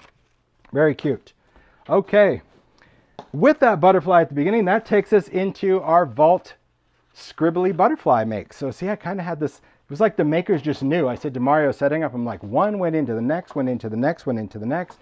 So these two makes, Keisha created these. I just kind of put them together because I love how she took that 3D folder. I love that little woven folder. I love this basket weave. That is one of my favorite 3D folders. The texture is amazing. And she did it not only on a card front, but she also did it for this pillow box. So you can see, isn't that great? You can add, this has mica stain on it, so you can see that beautiful shine. You can add mica stain, you could add resist, you can do so much stuff. But then here's what I was talking about, the shakety shake. So thanks so much, Keisha, for doing this shakety shake idea. By having that silhouette a little bit bigger, that solid die that comes with the vault, it allows you to create a really nice window that when you put this butterfly, and I love how she's got this butterfly just layered. It's almost like a vellum over the top of it. So it's really, really faint, but you can see that you still have that little border, because I know you could take a regular die and still cut a window, but having that little outer border, I think just gives more detail because you can appreciate the outline of the butterfly. So she's got a little shakety shake in there. There's some mica in there. And then she has another butterfly added to the top, and then happy spring. But this is really charming because this might be just a gift set that you give to someone. Here's a card, and maybe you put a little gift in there for spring, a little gift box with the butterfly and the twine on there. But I really loved how she took the idea. That's what I was saying. You can take an idea for a card and you can try applying it to something else, or vice versa. Maybe you're like, I'm not really much a card maker. It's not a big leap. It really is just about how you incorporate those products, whether it's on something flat and folded or on something dimensional. But I love just the use of these, the products of the inks and the micas and all of that stuff well beyond the Christmas season, okay? Absolutely beautiful. Good fun. Then going to the grungy side, because butterflies don't always have to be pastel and pretty. They could be grungy and industrial, as Vicky shows us. Take a look at this cool, grungy, rusty butterfly. This is, when people see art, they're like, I can't believe you did a butterfly. I'm like, yeah, but it's a scribbly butterfly. So if you put it with the right colors, you'll see that it pairs really well with grunge. It also pairs really well with pretty. But this is why the whole scribbly is one of my favorites. I've done a lot of butterflies, and when I made the choice to bring one back from the vault, it was this one, because I love the illustration that I licensed for these, because they are very not perfect. They're just really haphazard and kind of imperfect. And that's what I love about these butterflies. You can see layering that solid. It's very impressive when you put it on a make, because that's what allowed that solid to come through. Then Vicky layered that with all little foam squares, and I love that 3D background with that industrial background, and then using a little chapter 3 with a number. It's not a cool card. So for those that are like, I don't think I like butterflies because I like grunge, this card should definitely change your mind, because it's very cool. Brown for the win, grunge for the win, little grit paste. None better. That's it. Very good. This next card series, I gotta say, like, I love these card series. Kubert created these. Take a look at these. Look at those beautiful colors. This is where, again, you sit down and you have to make a series of cards, or maybe you're making spring cards, whatever that is. You can go in and take these elements and compartmental make. Do your backgrounds, do your layers, do your elements, do your die cuts, and they really can come together really well. Kubert created these just by taking a lot of different elements. So the backs of these, they're embossed, got a 3D embossing folder. Then there's a backdrop. Then when you look here, this is a frame die. So this is an old school Biggs frame die, but you can use any kind of frame. Maybe it's a frame that you have, maybe it's a metal frame, maybe it's an ideology baseboard. Then she went in, did a little sewing detail around the edges, and then added the butterfly. Here, she cut one layer in black and then one layer that's ink. This way, when these wings just get like a little bend, so they're just attached in the body, you still get that great little offset drop shadow. And I love how she just did each one just so unique, with there's a little corrugated in the background, use your wings. I love that little element. So any of these pieces, maybe it's a layer frame, maybe it's a piece of ephemera. It can really be anything. But I love how the color of that butterfly, it ties in the background, but it also is so bold and vivid that it really pops. And again, on the black. It's pretty cool how, like, Kubert and Sharon used black on the spring makes, but you can see how that really does pull this together really well. Love that. See, the butterflies for the win, and they're big. This is what I was saying. By having that other scale, having that bigger butterfly, it becomes the statement for a card. It's almost like, it's not as huge as perspective butterfly, but that was really what I was thinking. Is I saw so many people appreciate having a card and having one specific image. It makes it easy, especially if you're making a lot of things that you don't want to cut 20 things to put on a card. So having one big statement piece, very cool. This next little group of cards, beautiful. These are from Jen. I love how Jen created these cards, again, using your backgrounds, using your colorful backgrounds. Jen is a huge fan of distress, be that ink, pencils, you name it. And I always love how She just creates these cards that are clean, colorful, but oh so distressed. That's really what I love. So here you can see she did this scribbly background. I love that with a pencil.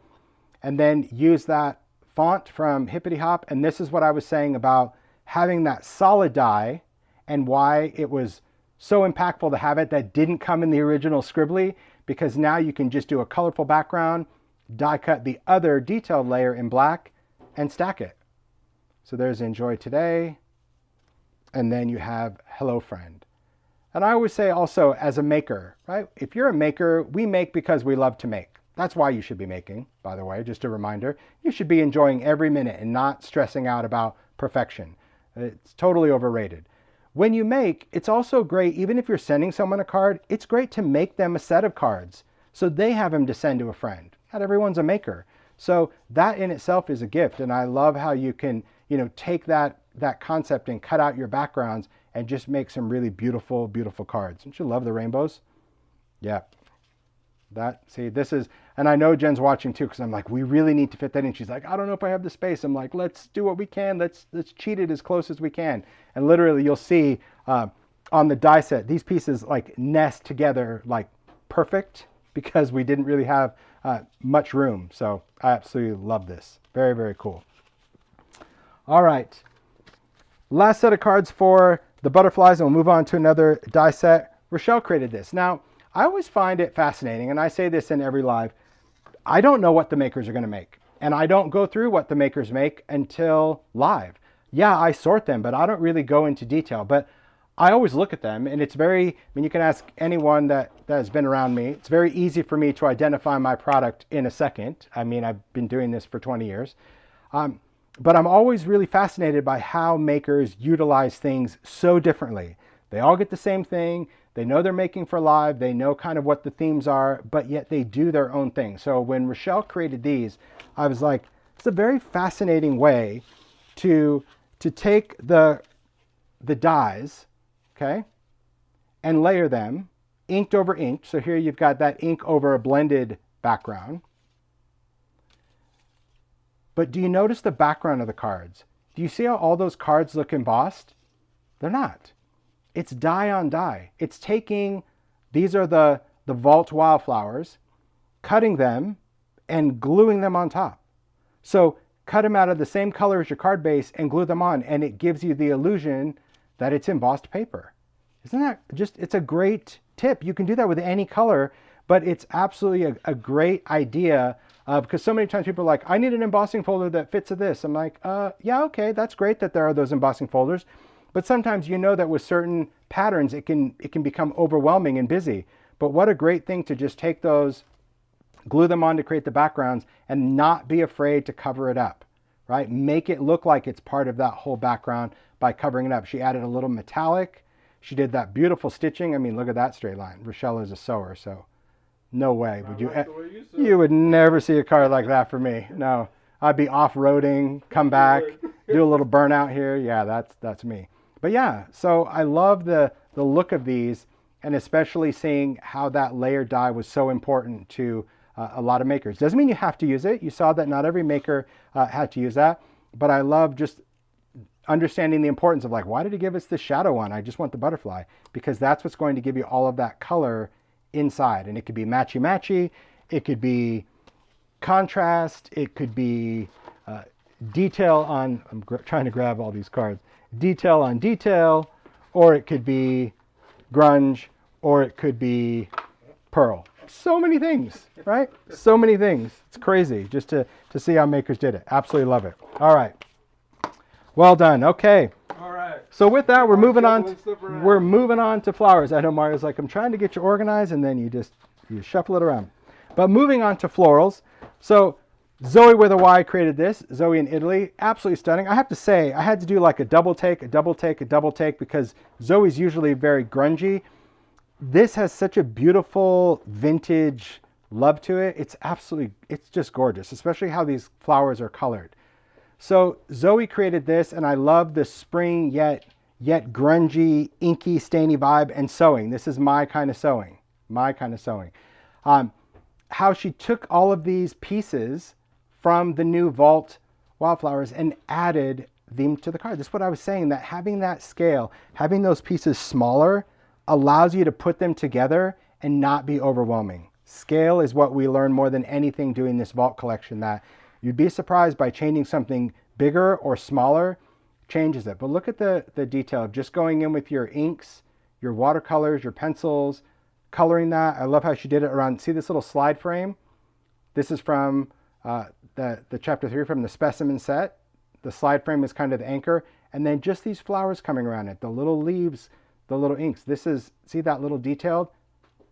I told Jen when she did that twig, I'm like, Jen, this twig is my favorite. It's just so skinny and detailed that you just put in those little twigs. That's the best. But beautiful card, and that is where you're going to see from these flowers how the makers can just create beautiful things with the wildflower dies, and that's why those wildflower dies were so popular, that we've done so many. But having the scale is so good. So Kath created this. I always love how, you know, Kath can take things. Kath is, first of all, a making machine. She just makes and makes and makes, and I love what she does. But I love how, you know, she can do cards, she does journals, she does, you know, this whole gift idea is really brilliant. Here she took a gift bag, but look at the lattice work. You see that? That's not a stencil, that's not paste, that's a die. She took that same twig that I just talked about and created the repetition in the background to create that beautiful lattice work on a paper bag, a gift bag. And then added all of those flowers that comes out of the bag. This is the paper bag that is in the pillow box and bag set for the vault. There's the label, and then she just has the flowers tied to the outside with some ribbon, and also all those beautiful flowers coming out of the bag. But a bag on a bag to put stuff in the bag. Isn't that beautiful? The background, brilliant. Just saw that piece because it does. It has that straight linear feature, but just the elegance of those little leaves. That's a great idea. No denying that. And then we have the pillow box. So same idea where she glued in those pieces, glued those on her background. So that becomes the background paper. And then do all of your inking, your painting, your dry brushing over the top of that to create texture. So yes, you can use embossing folders. Keisha used an embossing folder to create on that, but you can also incorporate your dies, especially if you're going to use those same pieces on the top. So I love how Kath just used a little label, added those other pieces and the little flower. So again, that flower now is to scale of the pillow box. Doesn't mean you have to have it. If you have the original one, the stem, just realize you're going to need to chop it off because it's bigger than the new vault. The vault was really designed to all work together because I had the mindset of, hey, if you've never die cut before and you want to get started, you can get these and they're all going to work. But hey, if you've been making for 15 years and you have these dies and you may not have gotten all of them, well, you can trust that these new scales will also work with what you have. So I think that's important. Beautiful, huh? Great details. So cool to see how makers just take ideas and run with it. So Tifa created this. I love this envelope. I love the idea of the envelope kind of being open where that card comes out. But take a look at that. Just a paper envelope, but look at the beautiful colors of all of those florals. So again, your inky backgrounds, die cut them apart, start layering those pieces. I love how Natifa just used a little ideology paper. I'm trying to pop that open. There you go. To create a little envelope. Then she did the birds. There's the twig, the little hello. Love the mix and match of that. And then she has that card inside, the love you with the wreath. And again, on black. Gosh, so many makers on black. It's so cool. But I love that little splattery background and just the detail where Tifa goes in and uses a little puffy pen, does the detail elements outside on the butterflies, a little stamping and inking on the bird and the wreath, and then that font. Everything just goes together, and the colors are so fun and vibrant in spring. See, I just keep trying to squeeze it to pop it open. There we go. So this is the whole idea of creating something that is the gift from envelope to card, just using your dies and adding that as a detail. I know those colors, it just pulls you right in, huh? All of those yumminess. And again, I think it has to do with just those neutrals and black as your foundation. It really does make things pop. It is so much fun. So much fun just to see how, and makers, this is what I say, and they already know because they're in the maker Zooms, but I remind them all the time, like, you do you. You just do your style with that. Even if you don't think that die is your style, think to yourself, if I had to use it, like maybe it's Iron Chef or something, if I had to use it, how would I use it? Okay, and I think that really sparks a lot of curiosity within the makers, and they surprise me. So these cards, Jen created these. Jen, I love these. I love all the different makes. Again, starting with a clean and simple foundation, and then just doing all of these flowers. These flowers, I've been told, are done with distress watercolor pencil. Although, I don't know how, and I can't wait to see, but they're so inky and fluidy inside here that it doesn't look like a pencil. But yeah, that's pretty cool, right?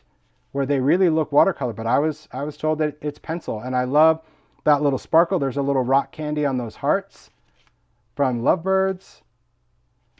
And then she went in with all of the ideology clippings and just created one little sentiments, right? Small contributions to all else in the world. Little things, daylight dreams, I dream of stars that glitter. The most beautiful thing. Now is the time all her dreams would come true. One today is worth 2 tomorrows. You just hold on.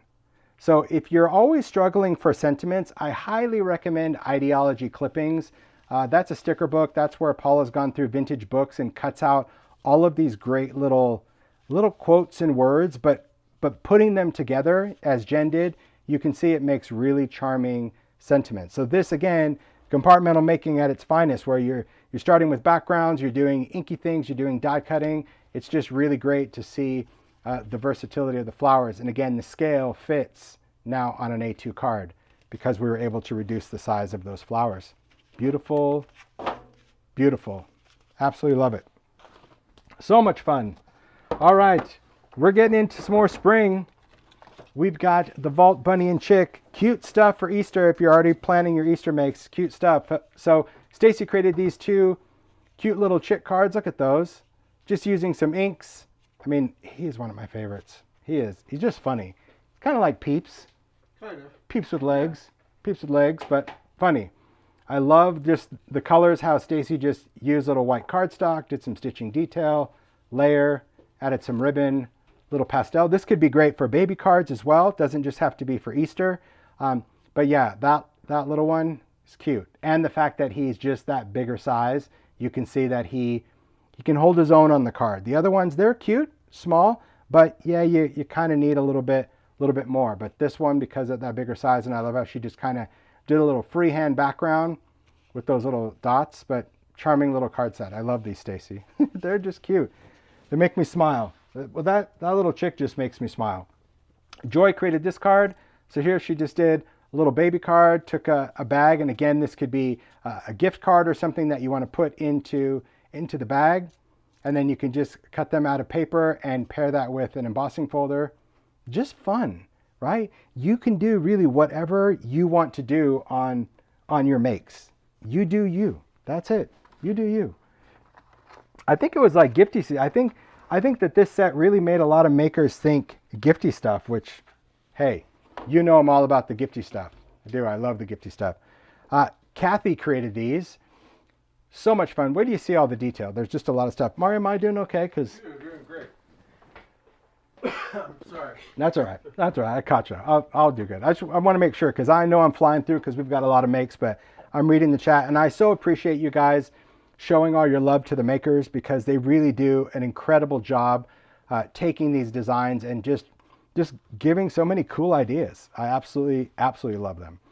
So Kathy created this whole little gift series. This is a pillow box. So you can see on the new Vault pillow box, because it's a little bit bigger, it does allow these elements to fit. As I mentioned, they are designed to really work together. So you can see the bunny, the little chick, they're BFFs. They're good friends, right? Festy besties, as we say. You can see the little flowers on there, but take a look what she did on the back. How cute is that? Taking the little pennant, putting it on there with Happy Easter, stamping that. So cute. Very, very cute. And a little butterfly on there. I love this little detail where she added the string to the end. But a great idea for the pillow box. And then she created these. This is from the bag that's in that pillow box set. So she created 2 little gift bags. And the whole thing about the gift bags, right? You could put the bunny, see those glasses, they're hilarious. You can do the balloons. This would be from Celebrate that we did last year, or I love the idea of using the hearts as a balloon. But then when you flip it over, that's where she used that alphabet. Again, that new alphabet from Vault Hippity Hop. It's a perfect size. Did a little embossing, and then you can put in your gift cards. So this is how it fits a gift card. If you use it for a gift card, it will fit in widthwise, but it's a little bit shorter than a gift card, which is fine because you want the reveal of the card so the recipient can pull out the gift card. So just know that this bag is shorter than the other one, but I liked that because then the gift card will still stick out just to the arch of that. But wasn't that clever? Just to add those little elements there and then do the little sentiment on the back. Very cute. Bags and boxes for days. Bags and boxes with bunnies. So cute. Oh my gosh, these spring makes, like I'm ready. You know Easter candy. You're not even close. I know, but it's like Easter candy has got to be coming. Emma created this. So here again, we're working on another etc. panel. So we've got that nice foundation. I love the ideology clip that she added, but take a look at this great little scene. The fun thing to know about when it comes to working with the dies is that you don't have to use it in its entirety. If you remember the original bunny games, it came with the bunny and it had that little kind of bunny head that was peeking over the egg. I love how Emma used that same concept even with the same rabbit. She just removed the body, make it look like it's just peeking over. That's really cute. So she kept the head and that little arm, but then the rest of the body, I'll just say it's hidden behind that wood slice. Let's just say that. But really, it's very cute how she used both of them to peek out. I also love how she used a little flower in the center of that bow on that bunny peeking over. Here you can see that wreath. And this is what I was saying about using your shaping kit. Take a look at that wreath that Emma did. It's just layers and layers and layers of papers, die cut by using the shaping kit. That's that little stylus set that I do with Sizzix. You can really give these flowers some dimension. I love how she used the daisy that's from this set for the center of the flowers, some little pearls. There you can see there's a little egg there and just a little bit of that pennant flag. It's like a whole little party going everywhere. So you can cut that multiple times. Look at the little stitching detail she did with pen. You see that? See that little white stitching? So cute. And then Happy Easter, a little tattered paper, some layers of ideology. There's some tack nails. I mean, you can take this to whatever level you want, or you can just hone in on one idea. And I do love using that wood slice die with the embossing as that center. Whether you have the bigs, whether you have the wood slice that we did last year for Valentine's Day, you can use that one as well. Great. Just fun. Yeah, makes me want jelly beans. Anyone else? Jelly beans, robin eggs. I think it got me started when I talked Peeps. Yeah, it's like robin eggs, all the Easter candy. This next make, Jan did this one too. It makes me think I want all that candy as well because it's just bring on the candy. Take a look at this make that Jan did. All right, so this is also an etc. tag, but how clever about taking that pillow box. So remember when I talked about that rectangle that you can cut a window? Well, you could use any die for a window. You can use, Paula said orange jelly beans. I know, Paula loves orange jelly beans or the orange slices. And I'm an everything jelly bean, even the black ones. I love that. That's probably my favorite.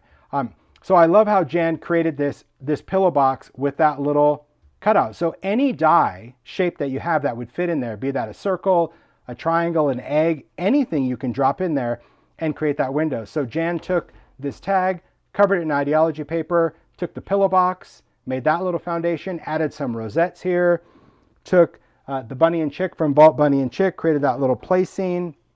There's some little eggs, which I just got an email yesterday that Advantis did bring back the salvage rabbit and eggs, so those should be shipping soon. So it's excited to see how cute those eggs are with this new Vault chick.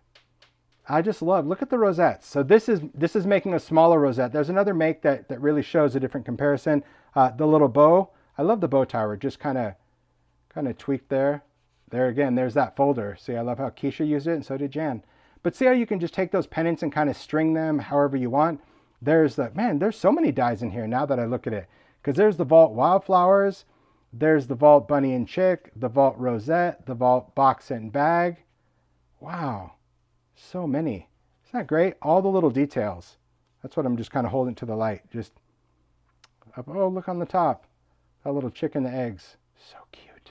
Oh, see that little flower? That's why I had to bring that flower. It's a fun one. It's a great little daisy. So very, very cute cute Easter make. And there's some other Eastery makes. They're just with other ones because I liked how they worked with other ones. So very, very cool. Okay, so going from that Easter make, and talking about pillow boxes, we're gonna go into to pillow boxes, right? Because I want to talk about that. There's a lot of pillow boxes, all right? But you know, when we get into the official pillow box, it's only right to start with Zoe's pillow box, because really Zoe is always championing the pillow box. She's like, I don't know what it is about it, because it's great. It's a very easy thing to actually create if you're a card maker, because you can make it flat. I mean, that's the thing. You can do everything you want to do flat, and then it does become something dimensional that you can fill with everything from gift cards to candy, whatever. Before I get into the ones that she actually used with this release, I thought it was really cool that she included this one, because the thing to be mindful of as we approach 2024 or a new year with new product, not just my product, but as we go through as makers, it's important to remember what's in the toy box.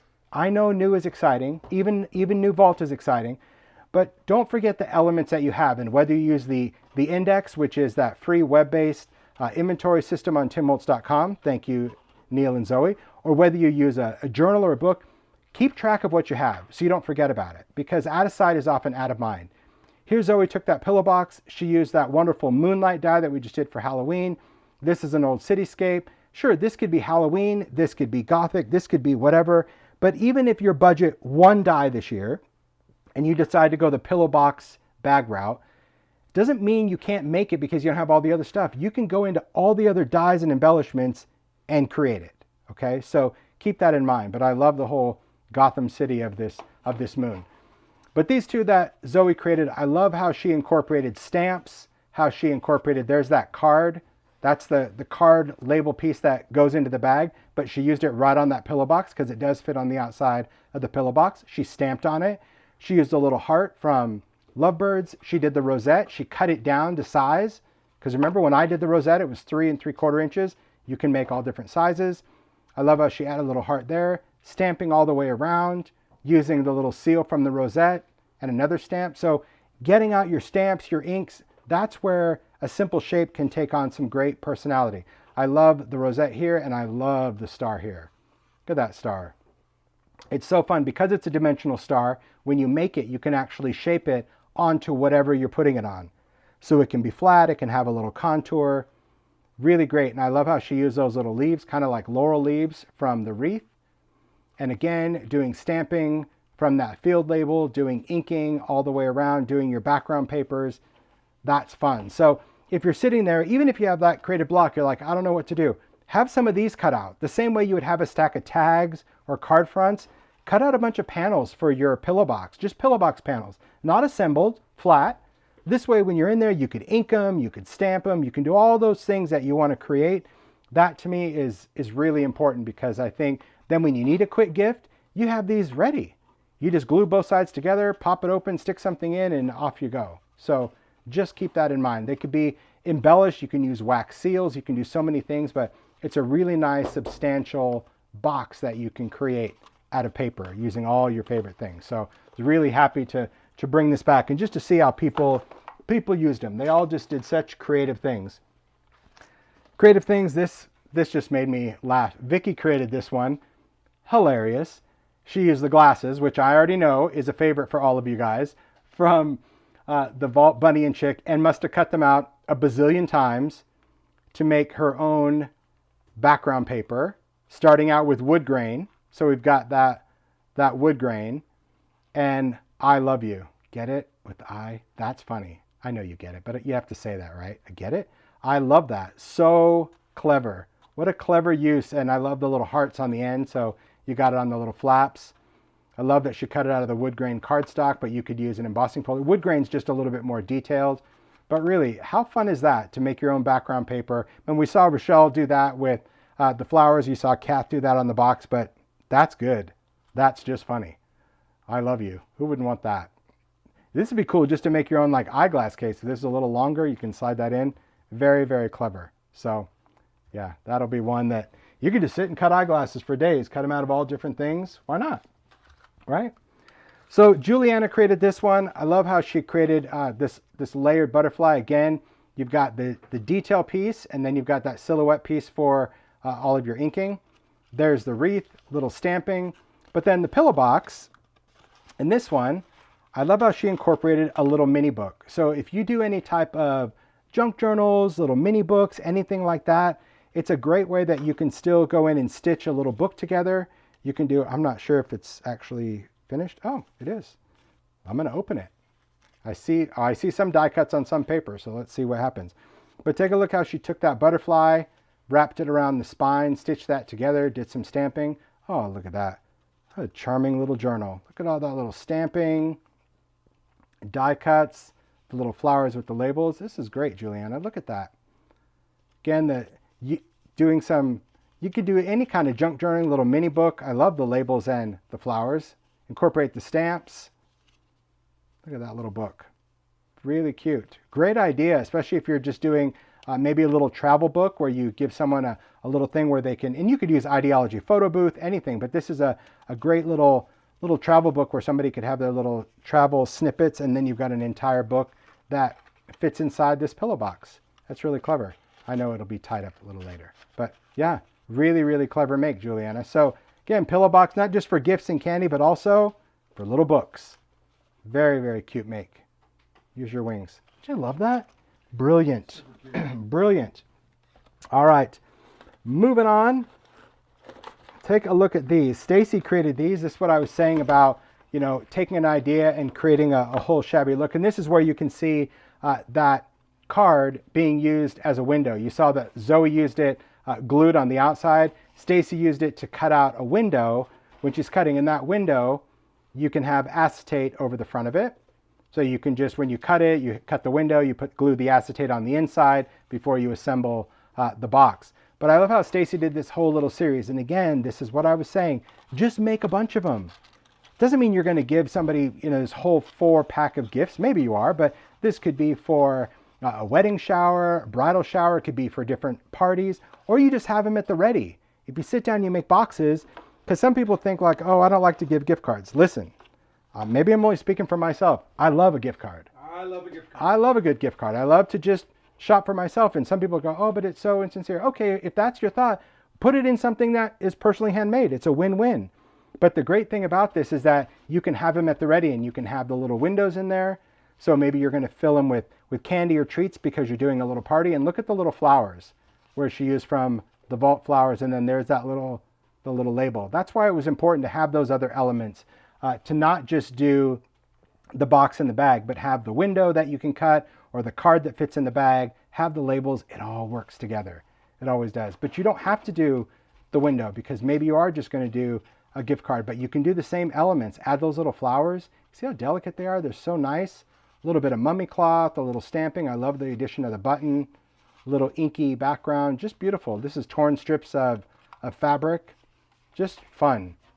So you can see pillow box, it's an important one. It's because it is. It's like, it's the gift that keeps on giving. I don't have time for this. I got a pillow box. Be right back. And there you go. Be right back. Be right back. Right? Because then you got a pillow box. You stop on the way there. There you go. That's right. All right. So take a look at these. Anita created these. These are just, they're so cool. I love, again, what people did with a pillow box. So here, look at these steampunk Valentines. I'll open them because these Valentines come out. But I love how she incorporated that little element. Again, put in that clear window by dropping that card into the die. When you cut it, it cuts the window. But then when you open these, there's a little dimensional steampunk Valentine. Look at that. Taking the 3D folders, cutting them out of metallic. I love how she used the lovebird and did that all steampunk using the gear embossing folder. Look at the hearts look at the little ideology tiny fasteners, and then the faceted heart. Ooh, out of metallic. It's so cool because that metallic really shows, you know, the bruising you get, but in this case, it gives it a whole futuristic look. I absolutely love that. So she's got in my heart. So a little steampunk, and then look at the metallic paper on the inside. Oh, I just figured it out. Well done, Captain Obvious. Okay, this, no, yeah, I don't know. I think I have it. This is Ideology metallic craft stock. So the box is cut, And that's why the inside is metallic, but the outside is craft. That's very cool. But then she cut another piece. See right here? This is a second layer that she glued onto the back, like inverted it. So you've got your metallic on the inside, your craft on the outside, because that's the craft stock. And then she just did another panel that she embossed, because that's why the whole thing isn't embossed. That is really complex, Anita. Very cool. I love the ideology metallic in there. What a great way to line it, because yeah, then when you take out your Valentine, it's super shiny. But I love how that pillow box is big enough that the faceted the faceted heart, I'm sure the star fits in as well. All right, I got to open this one now too. Oh, so cool. Look at that. She's got love on there, a little gear around that heart. There's that panel back there. Look at this one. Look at that bird sitting on top of the heart. How cool. Heart and soul. My gosh. You know, my industrial grunge loving heart for hearts and birds and panels. Ugh. Metallic cardstock for the win. That is very cool. And this is what I also love about the Ideology metallic craft stock, is that it does have that craft foundation. It's not foil. So when you fold it and do all of your cut, it doesn't get all that wrinkly and cracked, broken look, but it's beautiful with distress paint because it's designed to really work seamlessly with distress. Love it. Those are cool, Anita. Cool steampunk Valentines. Yep. Adore and love. Wow. In a pillow box. In a pillow box. All right. You better brace yourself for these next pillow box ones too, because Debbie Adams just worked with Debbie Sizzix when I first started, and she was making for them. She doesn't work for Sizzix anymore. But yeah, she just has a way with dyes, and I'm always grateful that she still makes time to make for lives. So here, Debbie created a pillow box door hanger. I think that's really clever to take a pillow box and then just add it to a strip of paper, have that little cut. So there's that little seal from the rosette. That could be a door hanger, but there you go. She put in some candy, some hot tamales. I love how she took the wreath. So there's our little window. So you can see that window panel again is from the card die. But then she cut out little hearts from the lovebirds, just has them hanging from little thread. There is the wreath, the bow, but the wreath is done out of just gold and white because the whole foundation is white. A little bit of metallic trim, and then you've got candy and a little bit of stamping, a little sentiment with all my heart. But this is a great Valentine gift, whether you're doing it as a door hanger or not, or as a favor. I just think that it's a really important thing to see how this could be used, be that gift cards or of course candy, which I love. It's coming up on Hot Heart season for C's, so anyone that knows me knows that that's my most favorite candy. Literally buy it for the year. I'm not lying. I buy enough bags to get me through the entire year. Paula knows, Jay knows, Sharon knows. Sharon loves them too. Anyway, enough about candy. Beautiful, beautiful make, Debbie. And then take a look at this one too. All right. I hope I can do this one justice because I had to look at it. Paula had to send me notes on it. So Debbie created this birdhouse also out of a pillow box, also out of the wreath die, also out of the True Love bird die, also out of the rosette die. That's the roof. What? The what? Yes. So this is the pillow box. So she used the wood grain embossing to give it that whole wood look. She's got little eggs in there, little speckled eggs. Those are little robin eggs for Easter. I love how she did her little inking of the bird. Then we've got the little wreath. She even has a little stick coming out right there, the little perch, some flowers. There's the seal from the rosette as the cutout for the opening of the birdhouse. But yes, you can see that's the whole pillow box because there's candy in there. But then she took the rosette, cut it, but instead of doing the fan fold, she just did an additional, she just went in and scored it herself and then folded down that scalloped edge and cut two of them just to make that little roof and then just hand cut a little triangle for the back. How cool is that? That's really, really clever. I think that's a really great way to not only have a little scallop roof, but also I think those score lines in the rosette really adds a nice element, don't you think? Very, very clever. Freaking cool out of a pillow box. I told you. If you decide, I don't need that box, because let's face it, the packaging is a bit ho-hum. I mean, I will say that when it comes to packaging for dies, I try to stay as basic as possible. And the reason I do that, and I know that that's not the Sizzix way, but that's always been the Tim way for 15 years. I think the package, I just want you to identify the shape. And I understand that sometimes you don't really appreciate the shape, but that's why I do live. So to me, it's kind of a win-win. But when you can see just a plain shape and then the live connects the inspiration behind it, that's just, it's very cool. So great job, honestly, for all those makers doing so many cool things with a pillow box, right? So good. Okay, with a pillow box. All right. Then we're going to get into our last one, which is the rosettes. And there's a lot of stuff to do with rosettes and so many cool things that we can create with them. All right. So we'll start with this one. This is the one I've been talking about that Zoe Hillman made. I love how she created this with the rosettes because this really shows how the rosette could be used in many different sizes with the one die. As I mentioned, the die itself is a section. It has these deboss crease lines. So if you cut it from top to bottom, in other words, from not its length, but if you cut its width and you make it shorter, it will make smaller rosettes. So when you use a full size, it can create a large rosette. And that again is gluing multiple pieces together, multiple strips lengthwise. But when you start cutting the width, you get smaller rosettes, even down to the pillow box that she made. It's all done with the same die. It just, as a maker, you can cut it and it won't fall apart.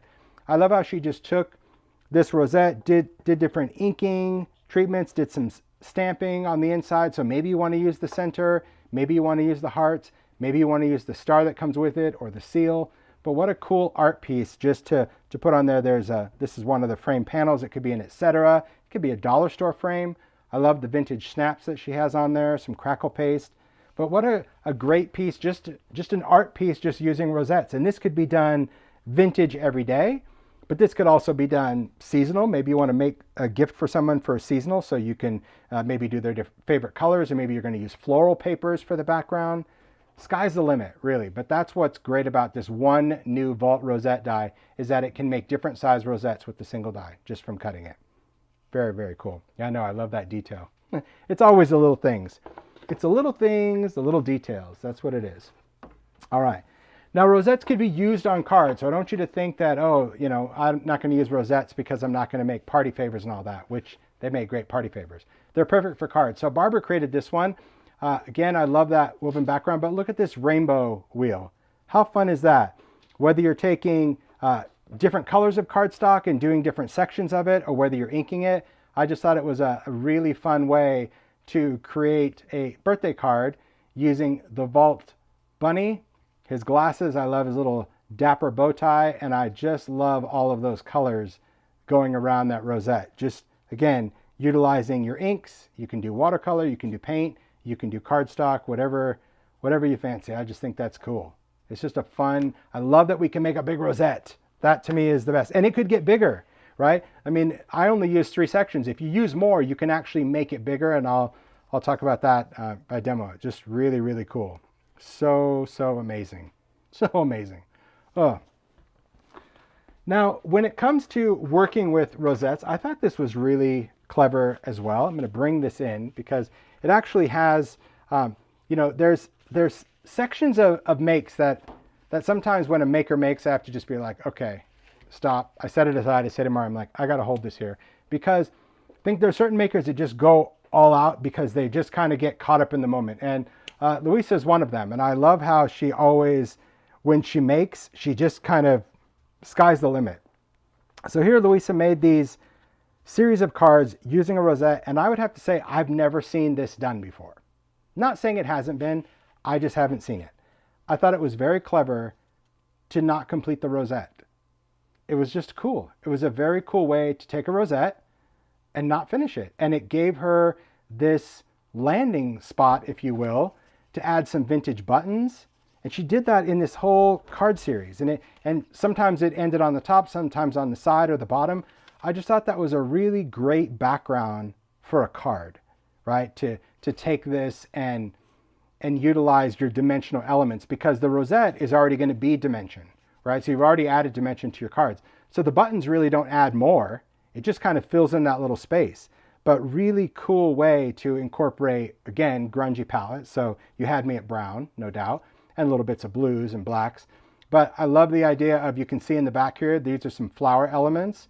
There's the twig, there's the bird, there's the seal, but just that partial rosette for each one. So over here, again, you can see the Vault wildflowers just kind of sticking up, but just that where it just stops. It's like, man, very, very clever. I think that that's where an idea is like, I'm totally gonna run with that idea. I love that. And I think it's great to always celebrate when you see it for the first time. You know, I always say in the creative world, you know, taking ownership for something, it's a slippery slope. You can just say, I saw it from this person for the first time, right? Because it doesn't mean that it never existed before, and it doesn't mean someone was the inventor of it. I think it is about keeping the creative industry thriving and growing. And I love that idea. So Luisa, thank you. And with that, I had to put her other make to the side because although it goes back to the wreath and the bunny and the chicks, it still incorporates a lot of other elements. So I kind of wanted to do her makes back to back, because you can see that for the chicken, bunny, and wreath, she still went in and created a box full of cards that also incorporate elements from the rosette die set. So here she created this box, this wood card holder box. We've got the bunny, the chick, the wreath. You can see the alphabet that she glued multiple layers to create these little letters from the hop. But inside also has a set of cards, a whole set of cards using these characters. Hold on, I can get them out. All right, it's got a little magnet on there. There we go. Oh, did I do it right? Kind of. You know me. You know how I am with magnets. Okay, so the cards are just really a lot of fun. Again, repetition, just taking all of those elements. So here, these could be the leftovers. So here, that is just the knockout, if you will, of cutting out the flowers that you could use on another card. But I love how like the chick is on his head, and just the sentiment she mixed together, the ideology quote chips, take risks together. I love there is talking about the rosette, that star, choose to shine every day. So mixing up things that you wouldn't think go together, that's the importance of the vault, is knowing they all do. They really do. The moon with the wreath, with the rabbit, with the chick, and then use your wings to the moon and back. So utilizing the butterfly wings, this is from Scribbly Butterfly, but just using half of it. It is all about taking those dies and putting them together. There is the faceted heart from the rosette, but also always in my heart, using it with the chick, the heart from the lovebirds, the flowers from Wildflower, and some of the flowers from the wreath as well. I just love that. So many details, but really creating this. And this is what I was saying, like sometimes a maker will just start making with something and then kind of the series evolves, if you will. And I think that that's something you should never apologize for. If you're a maker that you love making a specific thing, or you start with a project and you just get inspired to keep going and going, do it. Don't hold yourself back, even if it's just an embellishment that inspires you because you want to put, you know, ultra thick on it or glossy accents or anything, and you start making embellishments to put on. It goes and goes. You'll get the point. I just think it's pretty impressive. All right. So when it comes to rosettes, because you have the ability to size and scale, Stacy did this. It's a very charming little piece that even if you're not a card maker or a junk journaler, or you just like to dabble in making things, take a look at elements from the everyday, like a little spool. Wrap it with some thread, or in this case, some lace that Stacy did. And I love how she just incorporated the bird. There's a little bit of embossing over the top of it, and there's a tiny rosette, because by cutting it down, you can still make that smaller rosette to really mimic or match what you're making. And so this just stands up. So you could do a whole little series of this. Again, this could be for a table setting, maybe a garden party, for a wedding. And I just love the little elements that Stacy always puts in, that little bit of metallic stuff. We still don't know what this is, but I love it. It's kind of like from a little cooking sponge. I love the little nest in the egg. It's just shabby little details. But then when I see how makers just kind of, they create things that are similar but totally different. So Kathy created this one, but still it was about like the birds and the rosette. And so Kathy created this. This was an ideology vignette shrine. These have been retired, the house shape, but you could still do it with a box. But I love how she added the metallic in there. She also used the rosette as a roof, but in a different way than Debbie did. So instead of just folding it down, I love how she went in and folded the rosette as if you were making it. She did it out of wood grain, but then cut it and started layering it. So all of these are just layers of rosette. It's like popsicle sticks, isn't it? But I love how she still included that little fold in there, did some either embossing, maybe this is a little foundry wax on those elements just to kind of gild the little edges of it. There is that heart she put right on the top, But then look inside. I'll tip it this way so the light goes in. Look at all these different rosettes. She's got rosettes coming out from the corner, one coming in from the side, the full rosette here. She's got the birds flipped and looking at each other. So when you're die cutting this, you could flip one over.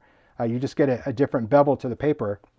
But so beautiful just to take this and adding all those little metallic details, and then always and forever, and some flowers in there. But isn't that great? Just again, thinking it's interesting how many makers thought like rosettes, birds, right? So clever and so cool. And I just think that having two makers do rooftops using the rosette in two different ways, it's so wild. Then we have this wild make, brilliant make. So Debbie Adams created this, and again, I have this in there because you're kind of thinking birds. I'm going to tip it, but all these little Tic Tac eggs are going to come out. So I'm just going to put them in my hand already, just so you can see. Those are little Tic Tacs. I thought that was clever. She used those as an egg. But take a look at what Debbie created with the rosette. She did a little spring basket. So that is making a rosette as the base, and then making a rosette, but instead of laying it flat, keeping it cupped up and glue it on the base. So that's just it's the same rosette. Instead of it being flat, it just kind of creates a little cup. And then I love how she took, there we go. I love how she took the wreath and the little bow and the flowers to create that handle. But isn't that a charming make? A little spring basket. That is very clever. I've not seen that done with a rosette either. Very clever to do, again, for Easter.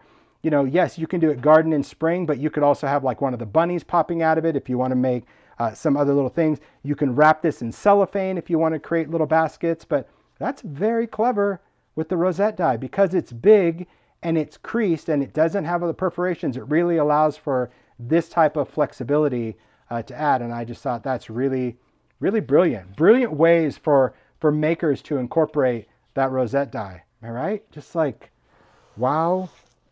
It's just wow. Little Tic Tacs. No, no one's going to eat those. I know they're on my hands. But they're cute little eggs. Cute little color, huh? So very, very cute. All right, we got one make to finish up. I had it sitting over here just because, well, you know, end it with a splash of color, right? End with a splash of color. So Sharon created this. Now, this is something that I think is a great way to wrap up this Vault 1 release, but also just to remind you that as a maker, you can take something that you like, you can take the colors that you like, and you do you, which is exactly what Sharon did. She took this canvas, it's just a wrapped canvas board, and she just went to town making hearts. It is the perfect size, I will say, this faceted heart that comes with the rosette die, because it's not as big as the big one, it's not tiny like the little super tiny one, it's just that kind of in between. And I love how she did her inking and painting in the background, used it through some stencils just to add some little words, little Valentine words as heart and X and O. It's a Stampers Anonymous stencil that I did. But take a look at all of these little hearts that she did in these colors. There's glaze. I don't know if it's resist spray or ultra thick. I'm not sure, but there's some little bits of shine all over those hearts. And that also gives them a little bit of a little rigidity. When you make the heart, it's actually a solid piece. But how great is that? And just to hang that in your creative space, in your studio. Look, if you need a good jump start to make for the year, make something for yourself. How about that? Make something for yourself by making it and creating that. I think that's really, really cool. What you pointing out, Mario? Where is it? Oh, okay. Were you pointing out something? No. Okay. So make something for yourself, because that's going to give you the incentive that if you're looking at it, you're like, yeah, I need to create that. I need to do that. I think that's really important. So I think that's great. And yes, there are 14 hearts for Valentine's Day, February 14th. All in the details, Sharon. Beautiful. Isn't that a fun make? Very cool. So amazing makes from the makers, that's for sure. And so I thought, because we have a little bit of time, that I'm just going to go ahead and just do a little demo on a couple things, if that's all right, and then we'll wrap this up. So let me bring this into frame. There we go. Just to talk about a couple things and hopefully answer some questions. I think the makers just did absolutely amazing, really amazing things. Okay, so I just wanted to do a quick demo on just some assembly things, because I think that's important that when I talk about that, it's easy to do, that you really appreciate that it's easy. This isn't the only way to assemble any of this stuff. It's just giving you just some ideas of how I created this, okay? So as I mentioned on the pillow box and the bag, the original ones, they had two pieces already the same. For the Vault series, if you're gonna make the box or the bag, you have to cut out two of the same shape to build it, okay? Two exactly the same way. That's going to be really, really important. Oh, that was nice. Zoe said, thanks, Mario, for sharing all the links during live. So thanks for linking the makers. Sure. You can go to timholtz.com. Following the live, there'll be a blog post. All the makes will be there. And as they post about them, Zoe goes in and links to the makers. So I encourage you to go to timholtz.com following the live and check out the maker page as well. So you can cut out different papers depending on what you want your structure to be. Okay. For example, if you're doing a box, I like to cut something heavy for a pillow box. This is Distress Craft Heavy Stock. It's a 130-pound craft because it's heavy. So if I'm doing a pillow box, I like to use cardstock for that. The bag, you can use paper. You can use regular pattern paper, backdrop, scrapbook paper, anything like that. I personally like to just go in and use paper bags. So you can just take lunch bags and die cut through those. We just have a roll of brown paper that Mario uses for shipping, and I die cut out of that. Because that paper is so thin, you can see the light comes through it. It's like I cut two at a time. So I just take, like if it's a lunch bag and it's already folded, I'll just lay the die on there and run the bag through, and then I get two pieces. But on the shipping paper, I just rip it, put two together, and then cut out two. So that's what I'm using for this one. That's why this is much thinner. Could you use regular cardstock? Yes. Could you have a rigid bag? Yes. But I just think that brown paper bags are thin. So again, you do what works. As far as adhesive, you can use liquid adhesive. You can use glossy accents. You can use hot glue. Sometimes you can use score tape. Use whatever you're comfortable using. That's what I have to say about that. And anytime something is folded or scored, you want a couple of tools that I find makes the job easier. One, find yourself something with a straight edge, not a rounded edge, but a nice straight crease edge. I use my grid blocks. This is going to allow me to fold against something. You could use a ruler for that, but it does make a huge difference. Some people use the edge of their table, but I like to use a block that has a nice sharp edge, not something rounded, because that's not going to do well with your creasing. And some type of folder. It could be a Teflon folder. It could be a bone folder, a plastic folder, metal. I prefer Teflon because it lasts longer and it doesn't give you any shine on your paper. Some of those plastic ones, if you do a lot of creasing, you get a little bit of a sheen. But again, use what you have, use what works. So let's start with the pillow box. Super easy. It's got some really basic fold lines. These are the only ones that are a little weird. You could use something circular, but you don't really need to. So here's what we're going to do first. We've cut out two pieces, and you can see that it's got these score lines. So I'm just going to take that straight edge, so if that's a block, and just lay it parallel to that fold, and just gives me something to push against. Do you see that? That's all I'm doing. Is I'm sliding it across. See, it's coming out on this side, and that just gives me something to push against from the beginning. And once I know that I followed that line completely, it didn't go off the road, then you can just go in and use your fingers, and then take your bone folder and just give it a score. Okay, just like that. So again, I'm placing this edge down so it lines up. There you go. Can you see it right there? And you'll kind of feel it in the back, and you're just gently pushing against it. You're not going crazy at this point. You want the paper to follow the guide. And once you start, it follows the track. So even though I can't see the block, you might say, oh, get a bigger block. You could do a ruler, but you don't need to. It'll follow the track. Once you know it's there, fold it down and give that a nice crease to that. This one, you could go in and do something round. I just find that if I put two fingers in the back and just kind of put four fingers in the front, think of it like a little smiley face. It just smiles at you. Did you see that? It's already done. That's it. It just smiles. So support in the back, support in the front, and smile. Here we go. Back, front, everyone, smile. Okay, one more time. Mario, front, back, and smile. There you go. So it just does that. So I don't need to go in and, because these are going to be flaps that only fold halfway. So I'm not going to go in with a bone folder on these. Okay, that's it. Just really simple, because I think you don't need it to fold like this. This one does need to come to pretty much a point. This one is just going to go halfway when the box closes. All right. So once we have that done, that's all you got to do from the scoring. We're just going to stick these together. So again, you can use whatever adhesive. I'm just going to go in with some double stick tape, some score tape.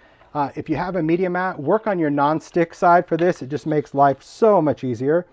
I'm going to put my tape closer to the fold, right? Because you can see that this tab is wider than the tape. I want my edge to be right up to this fold so I don't have any pucker in the seam, okay? The reason I use the non-stick sheet is because I can, is that showing up on camera? Yeah, it does. I can start off the edge. I can go all the way across, make sure that I've followed that edge, and then I can give it a little tear, right? Then I can just push this down, lift it off because it's non-stick, okay? And we'll do the same thing on this one, just kind of getting everything ready. So again, I'm starting against that edge, off the edge, go here. And you can just look to this edge too, just to make sure that it's kind of the same, and then just pop that off. Okay, so once you're done with that, assembly pretty easy. I go in with a pick because I find that easier to pull off the tape. You can do whatever you want with this tape. All I do is I fold it back on itself. You could go in and cut it, but I don't know why. I mean, you can, but you don't need to.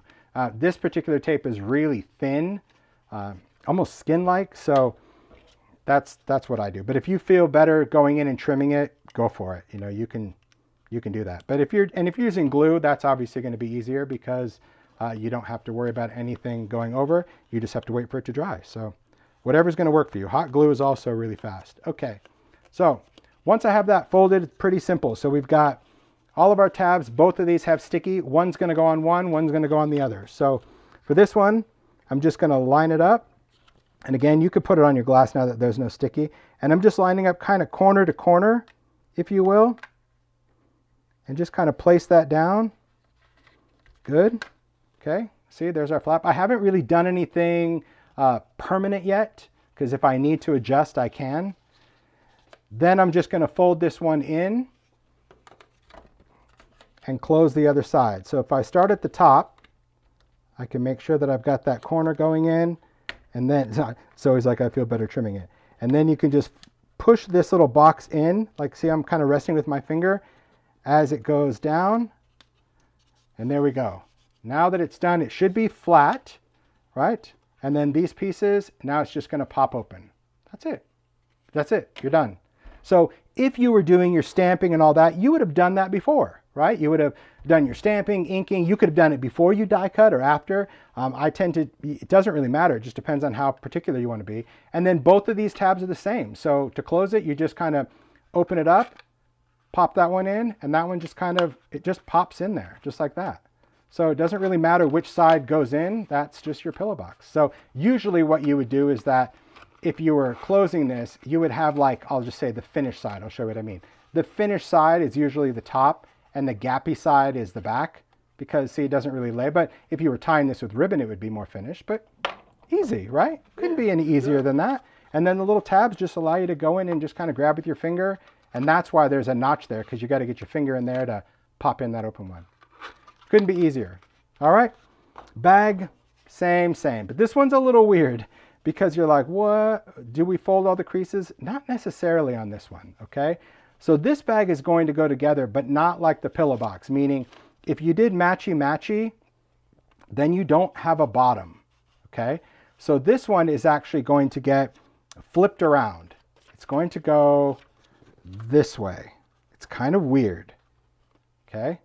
I'll show you what I mean. So really, essentially what's going to happen is this will become the back of this and this will become the bottom of this. You'll see what I mean in just a second. I have to figure it out in my head. Okay, that's going to go in. So it depends on what you want as the outside of your bag. All right, so if you're having pattern paper, you want to make sure that you have the outside and you have one tab that's going to fold in. Uh-oh, I just shoved my block right under my mat. Air hockey. I did. Let me straighten out. I did. I hit it. It was like, whoo, it was like an air hockey puck. Okay. So this, I'm just going to fold. This one is a little weird. I will say that maybe the first time you make it, you might have a pancake, meaning you might make it. It may not look too good. Just try it again. So I've folded that one. Going to give it a little crease. Okay. And what this is this is going to be like the back of the bag with that little top part. You know, in a gift bag where it's got that little arch on the back? Okay. This one, I need to make sure that my tab is going to be on the opposite side. So see how this tab is here? That's why I fold one first. It's going to be on the opposite side. So I'm going to fold that against there. And so your tabs both go to the back the same way. So that one's going to get folded. You'll see in a second. And then on this one gets folded. If you happen to fold all of them, don't freak your freak, because you can fold all of them. I'll show you what I mean in a second. Okay, let me just score that. There we go. So this is really our bag. Same thing, I'm going to do some score tape. I'm going to go a little bit skinnier. If you are going to use glue to do these, I will advise just be gentle on the glue, because if you over glue, let's say you put some glue down and you push it down and the glue goes into the bag, now you have like a little hot pocket. It's sealed up. It's like a seal a meal. It's not going to be a bag anymore. So, well, you know what I mean. So just make sure that when you're doing this, that's why I like to use tape, because glue ooze, you don't really see what you can't see. So this one, same thing. I'm always going to put it next to the fold. You don't have to be too particular edge to edge on this one because of this little bag. So this one, I will place it down, and I'm going to place my finger right on the edge of that tape and tear it towards my finger. So you can see on this one, I did keep my adhesive inside the strip, which I'm sure that probably makes Zoe feel better too. So this one, I don't want my bag to be stuck, especially if you're going to use it for a gift card, because then it won't really fit. So I do, yeah, there we go. That sounds good. All right, place that down. Again, use my finger. I'm trying to put it in camera. And then I just tear against it. There we go. So see, it's on the inside of the tabs. And then on this one's a little weird. You could put it on the inside of the bag. I'll show you this. When you're building this bag, this is totally up to you. If you want a finished bag, you can fold this and you can have all your tabs on the inside. That's fine. But that's really not how it's designed. It's really designed that we're going to stick these together, and then this tab goes around the back like a gift bag. You know, on the gift bag, it always has that exposed seam. So that's really how it was designed. But you do you. If you try to stick that inside, I find it really challenging to build the bag. So just so you know kind of what I'm planning to do on this one. So this, a little bit of tape. There we go. Okay, so far so good. Here we go. Let's build a bag. I'm just going to peel this off. Now this paper it's a lot thinner, so you know you have to just be a little mindful of that. It's not as rigid as regular cardstock, but that's okay. It might be if you're making one out of cardstock. So I just kind of hold one down with my finger just so the tab is as flat as possible. I'll lay the bag on the end. If I need to adjust, see, you can just peel it off. Don't freak your freak. And I just want to make sure that it's going to reach the bottom. Okay, so then get your finger out of the way, place the bag down. There we go. So there's our first seam, edge to edge. Then we're going to do the other one. This is why I use a craft pick, because my finger and pulling off release paper, I don't know what it is. It's like, it doesn't work. So if you try to put it down like this, see how that tab wants to stick up? This is where you get like these little puckers in the paper. That's why it is important to you can use your finger or you can use a folder, just something to try to hold that flap down the best you can while you're doing the bag. Because again, you just want to close it all up. There we go. That's good. Pull that down. That's good. Push that. Okay, done. Our bag is open. And then this back piece, we're just going to remove this and we're going to fold this up around the back. Oop. Here we go. I'm going to hold that down just so I don't get that little pucker. There it is. Man, look Man. at that. And then you have a little gift bag. You have a little bag with that top thing. Now, the nice thing, because there is a crease line because of this bottom one, right? But if you want, let's say you're making something, you may still want to like fold this down and put a little tiny clip on there if you want. But that's, you don't see the crease line because see how this pinked edge, it actually covers that crease line in your bag. So there's your bag in the box. It's fun, huh? Yeah. Pretty easy. Pretty easy. Okay, moving on. We go from the easy ones, just kind of warm you up, and then we get there. Okay. Let's talk about this one. These are actually, they're easier than you think, but when you first do them, you can freak out a little bit because there's a lot of score lines, but they're easier than you think. Okay. What I love about these is that it can change the whole look of things. Okay. I'm going to show you, this is the heart and the star that are in the Vault Rosette. This is the heart from the retired faceted heart die that I've used. I've shown these in previous lives because your paper choice for these can completely change the dynamic of it. All right. So for example, this is the wood grain cardstock that I was talking about. Vicky used it. Many makers use this wood grain on there. This is distressed wood grain. It comes white. You can ink it. You can do all sorts of things to it and die cut it. This was seasonal, not last year, but the year before. It still might be available in some stores, but it came out in a gray two-tone and a black, but it's been discontinued. It won't be coming back. But I really love this black because it already has a color debossed. But you can see that by using wood grain with the heart, I mean, how cool is that? This one could look like, you know, some lacquer wood, or this could just look like vintage barnwood, and you can put flowers around it. You can cut this piece out with a craft knife and have flowers coming out of it. And there's a lot of things you can do just by changing the paper. Okay, so that's what's really cool of having a totally different size for both the star and the heart in the vault. So here's how this one works. This will be important, this will be important, and for this one, liquid glue important. Okay, so first we're going to start with the star. And again, I'm only showing you my way. I'm not showing you the right way. Okay, just because I did it this way doesn't make it right. It's just how I do it.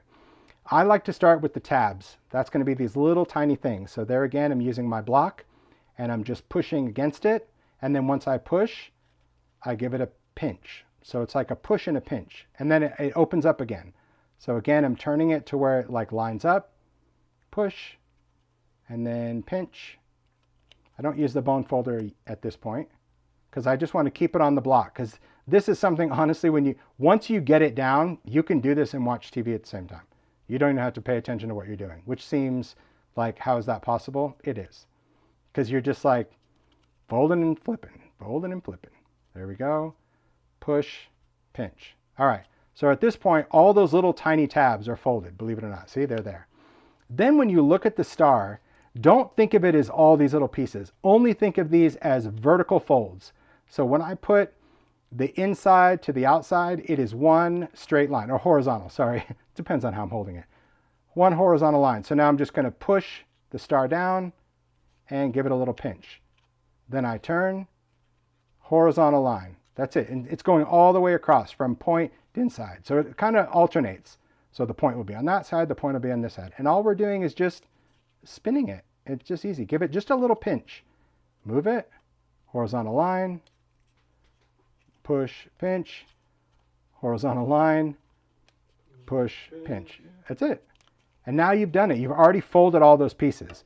Now you can just place it down, take your bone folder if you need to. And you don't have to be as particular because this is actually going to create a little bit of a zigzag. But I do like to just go in and just make sure that my folds are a little cleaner. And that's why I think a Teflon folder it's just nicer on the paper. Okay, so here's your star. And what's cool about this are these tabs are designed that when you fold them under, this is what's going to glue to your project. Not much, but if you don't want to use these, you can put a big blob of like hot glue and still stick it down, but you can also glue these back to back. So if you make two of these and you flip them over, the tab of the other one will actually end up on this side. It will be the opposite. So you can make two and glue them back to back, and your tabs will end up on opposite sides so you can make an ornament. But here's how this works. I'll do it flat and then I'll try to do it in midair. Right now it looks like a weird chunky star, okay? All you want to do, because you have all of your folds, is your points come up and your V's go down. So when you just take it and you like pinch, pinch, pinch, there is your dimensional star. Oh, it was right in front of my eyes. Look at that. Cool, right? So it starts out Damn. like a chunky star. You're good. But when you just go in and that's why I do both sides. So you just like pinch, pinch, pinch, then it's a dimensional star. And you can push this and make it as dimensional as you want it to be. And the tabs, of course, are underneath. So that's it. Simple. So you can glue it however you want. You can glue those little tabs, but really I know a lot of makers that like glue a little wood piece, like Paula might even use a bingo piece, you know, glue a little wood piece and then glue the wood piece to the center, and you're actually gluing it in the middle. This way it won't collapse on your make. So you could glue it a lot of different ways. It's it's easy. It's just, but when you take each fold and you're like, I got to create the little fold, oh my gosh, this star would take you an hour. But if you just fold it across, it doesn't matter that you're folding it this way, but this is going up and this is going down. See, ultimately when you make it, it is only half up, half down, but who cares? Not when you're folding it. Paper has no memory. Paper has no memory. It only knows what you just told it to do the last second. So there we go, on to the heart. That was so fun. Thanks. All right, on to the heart.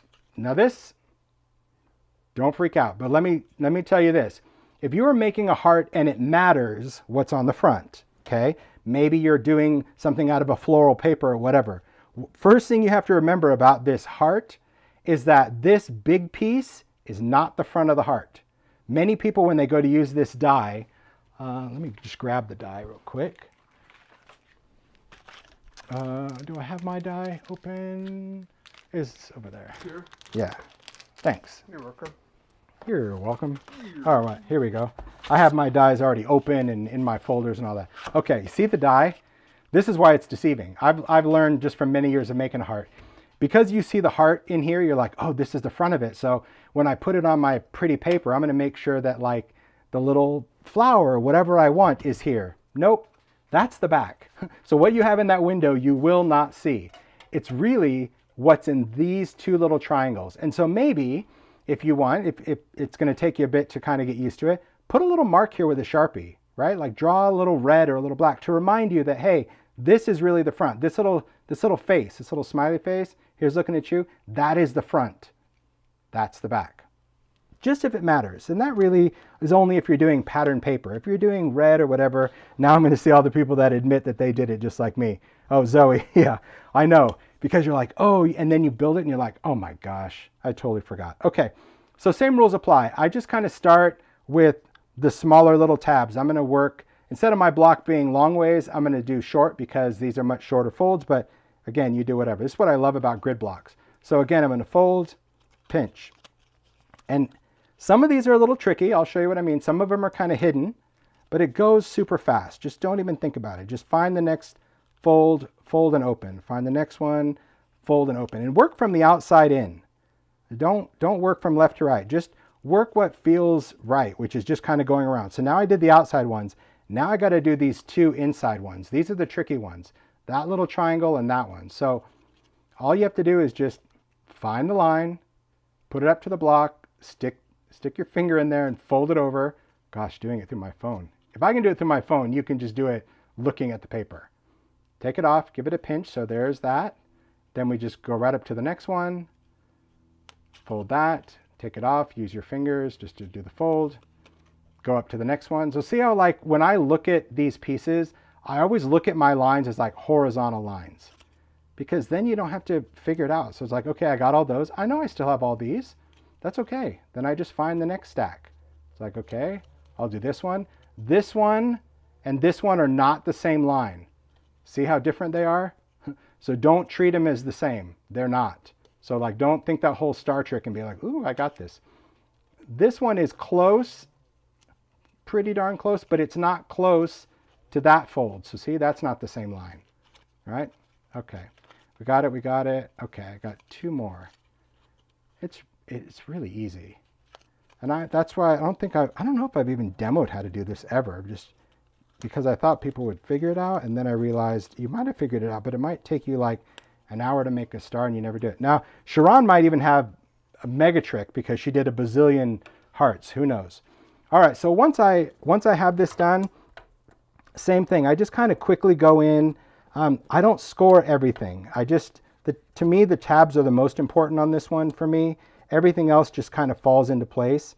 But all those little tabs, especially ones that are going to the point, those are the only ones that I kind of score. But really, don't worry about it. Oh, I missed one. So see these two? I missed these two. I can tell because your paper doesn't want to go that way. So if your paper doesn't want to go that way, it just means you didn't tell it to go there first. There we go. Okay. So here's what we've got. And this heart becomes kind of weird. Now we know that this is the front, and that's where I'm going to start. I'm going to start with the front by gluing these two little tabs to make the front of the heart. Look, it'll turn into a heart really quick. So those two tabs become the heart. Then it's just a door. You'll see it. Use whatever glue works for you.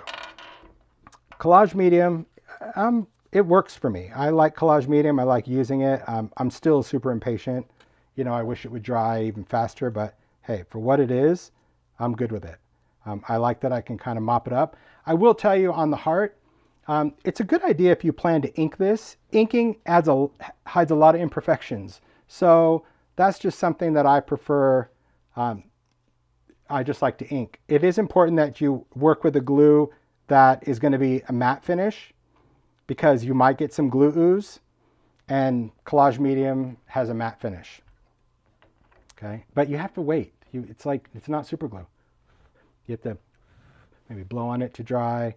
I'm super impatient. This is one, honestly, if I wasn't doing this live, I'd be gluing so many different panels and have my hands around it, like just crazy, but I'm trying to get you to see. So now I'm going to do the other side of that. Again, a little collage medium. I'm just using it from the bottle. Maybe I want to use it from the brush, and I'm going to fold this one in. Okay. The other thing I've done when I make these is that I'm not too bothered if things don't match up. I can trim off whatever. I could ink things. I could add a little paint. I mean, there's a lot of things that you can kind of, you can totally alter. Okay, there we go. Hold on to this. Very, very good. Okay. So this is a good one. This is one of those that really, once you get into it, this is one that you would want to sit down for a while and just make a bunch of these. Because if you think, I'm going to make a card and let me put one of those hearts on it, you are not going to get out your paper, die cut a heart, fold it, build it, wait for it to dry. I wouldn't. You're going to be like, no, I don't have time. But if you just sat down for an afternoon and made a bunch of hearts, then you have them like in a bowl. You have, well, like these, you know, you just sit and you have hearts that you can just take, because it does make a complete finished embellishment when it's done, which I love. Okay, so there's the front of our heart. Next, we're going to close up the back, that big, long side piece. We're going to close up the side of that. So here, I'm just going to take that, put a little bit of collage medium on that, fold this up, and hold that there. And you can kind of spread that out a little bit. This, you can tap that down, set this down. I got quite a bit of glue ooze on this, but that's all right. I'm going to hold this down. All right. Hear that? Someone cutting down a tree outside? Gosh. Hope it's not in our yard. Sounds like it though, huh? I mean, it literally sounds like they're in our backyard. Yeah. All right. I'm just reading the chat. Da-da-da. That's good. That's good. Yeah, there we go. It's fun. Okay. Yeah, I see. Yeah, Kath is like reverse tweezers. Yeah, I use my pork chop fingers for holding anything. All right, but look, it looks like a heart.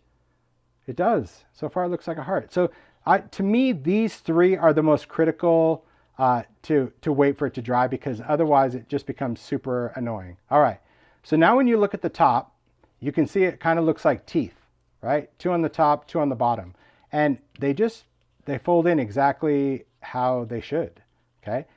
The weirdest thing though is that this heart, this triangle is up, this triangle is down. So I'll show you before I add any glue that when I push this, the middle is what goes down. So there's your facet, okay? It doesn't stay puffy all the way across. This is where that pushes down, and there's our faceted heart. So what I do is I just put glue on all four of these at one time.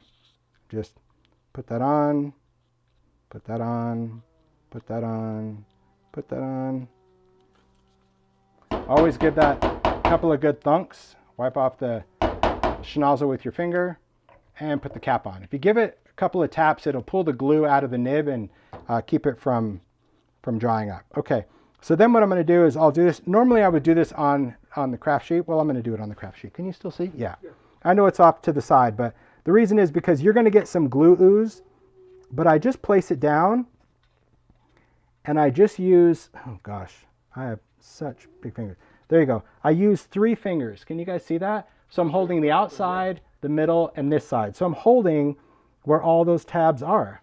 And that's it. You sit here. You can, I don't know, talk to it. You can use a hair dryer, whatever. But that's it. It's really, I mean, that's super simple how you create with it. And again, on these hearts, you can alter them before or after. If you didn't want to go in and do your background first because you didn't know what you were going to do, you can make these hearts out of watercolor paper and then go in and paint each panel a different color. You could use your markers. You could cover it with paste. I mean, there's so many things you can do. It's really just like you've made a paper embellishment. That's the whole idea. It's very, very cool. It's super, super easy. But once you make one, it's easy. It's like everything else. It really is. There you go. There's your heart. It's super, super simple when you create with it. You can, like anything else, when you make your paper village for the first time, like where does this go? How does this? You have to do it to get better at it. You can't just expect it to be perfect the first time. Okay? And that's it. So you have a heart and you've got a star. And that's from the rosette pack. Now we're going to make the rosette because the rosette, super, super easy. Okay. So we have those elements.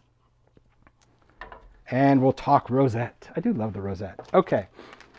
When I did the paper rosette for the packaging, I really wanted to create something fun and kind of carnival-like. And honestly, I don't have any paper that's kind of carnival-like. And I know you can do this with stamps, and you can do this with a brayer, and you can do this with markers.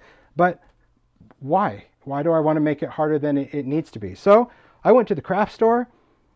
Mario and I did. We had a good time. We did. We bought way more paper than we should. And you're going to be surprised by some of these. Yes, I did buy a pink check and a polka dot.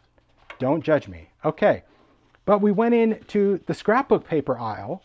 And honestly, in my opinion, I think scrapbooking paper makes a fluffier rosette.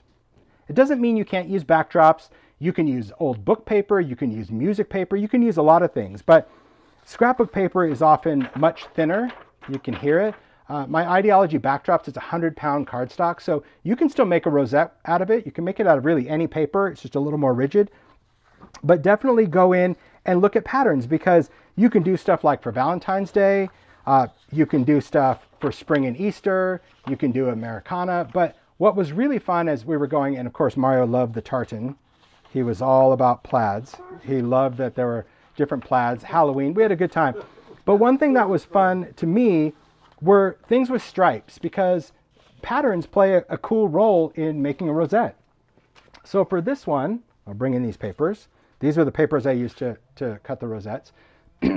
Depending on how you cut your rosette out, whether your stripes are running horizontal or vertical, really changes how your rosette looks. So for example, on this one, where you can see those circles going around, well then you know that my lines had to run horizontal. So because that's a rosette section, so you want your lines running horizontal. But if you do it the other way, you can make a rosette and it's just more stripy, like candy stripe, like it's coming out from the center. So that's where these lines go vertical. But see, I mean, same paper, but two different kind of rosettes depending on, I mean, that's really the actual size of the rosette, smaller on the package, but pretty fun, right? So that's something to think about, whether you're using stamps, pattern paper, anything. It's just, there's tons of pattern paper everywhere and you could buy it really inexpensive. And for rosettes, that to me it was good fun. But hey, if you want to make your own, go for it. So then let me explain the pieces that are in this die set. So for this rosette, I cut the same piece 3 times. So we have that already cut. But then we've got all these little circly bits. Do you have to cut them out every single time? No. First of all, the seal. The seal was designed to do many things. The biggest seal is if you're going to make a big rosette for scale. A smaller seal if you're making a smaller rosette. But both of these are designed that they could be layered, because if you've ever seen cool paper prize ribbons, the center is really fun, okay? This little label can also fit in the center of that or that. So these pieces were really designed that they could be stacked together to make a really big medallion, if you will. But you don't have to use them. You can just do one. You could do one with another center or a small center, or the small center fits either one. Then there's this little dot. Now, could this little dot work in here? Yes. You could use it wherever you want, but really it was designed to be a base, a foundation, a base piece for your rosette. Doesn't mean you have to use that, but that was really its purpose as far as the size of it. So let's go in and build a rosette. It's really, really simple. Okay. If you plan to create a bigger rosette, you just have to always fold the same way. Meaning, if you start folding against, then you always have to do each strip the same way because they actually end in opposite directions. You'll see when we build it. So what I'm going to do is I'll just take this, fold it, move it up, fold it, and all of my folds are all against. It's just how I do it. And I know it's an accordion fold, and I know it's a zigzag, but like I said, this is how I do it. Don't judge me. I'm going to go to a wider one so I don't have to be so precise. So you can see I'm just lining up that score line, pushing away. Because I don't like to think about it. Thinking is overrated, and I think sometimes we overthink things because we think that they are more complicated than they really need to be, but they don't. Okay, and this is another thing that I like about scrapbook paper is it's thin. So it is very easy to just, this one I'm just going to flip over because it's just easier to fold that. Okay, so you can see I've kind of created that little fold, but believe it or not, these folds, they're very easy to just, I don't use a paper creaser at this point. So now I'm just following the same thing. You'll see in a second what I'm doing. Okay. Like I said, repetition. Repetition, repetition, repetition. All right, one piece down. Moving on. So same thing, I'm going to start with that cutoff piece. I'm going to fold it away. So this way I don't have to flip anything. Just going in. And if you want, I mean, if you don't want to go back the second time, you can do what we did the first time, which is kind of do that little pinch fold each time. Whatever works for you. It just sometimes it starts to curl up a little bit. So that's why I don't like to do it initially. I do one thing because I feel you can be way quicker. It's almost like you can see my finger is like sliding along that block. Do you see it? It goes pretty quick. I hope this is showing up okay. Is it, Mario? It's perfect. Okay. I've learned so much today. He'll be making rosettes and hearts and pillow boxes, and there you go. So yeah, when you get to the end, like this one, see, instead of trying to fight with that, just flip it over because it's much easier if you have more paper on one side. But I'm always folding away. So then, same thing, I'm just going to fold, fold, fold, fold, fold. This just goes quick because it's thin paper. Okay. And you just roll through it. There we go. That's the second one. Done. Next one, same. So this is what I was saying, that when you make these, you would just get in like rosette mode and make a bunch of rosettes. And this is something also that you can just do out of maybe the backside of scrapbook paper. If you planned on inking them or doing whatever, you could ink them later. There's nothing wrong with that. You can still do your spray and all of that. I do have a hot glue gun off to the side heating up right now. So this one I definitely like hot glue because it's like a jack-in-the-box. It's a spring.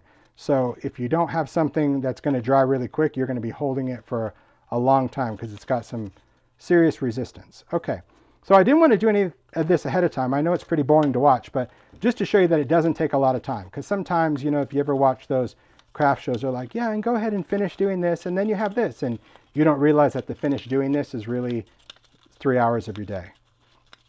Okay, so once you have this done, we're going to just fold them. And I know it's an accordion fold. So here's what I do for the accordion fold.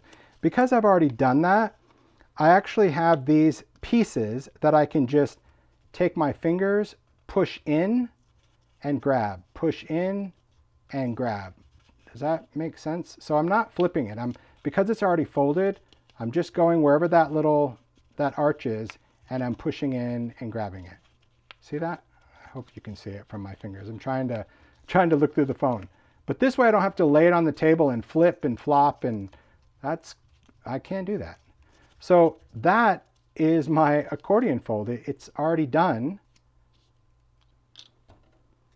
So let's do it again. Okay. So we know that this ends this way. So I always start with it the same way because see the end, it ends the opposite way. So you can glue it together.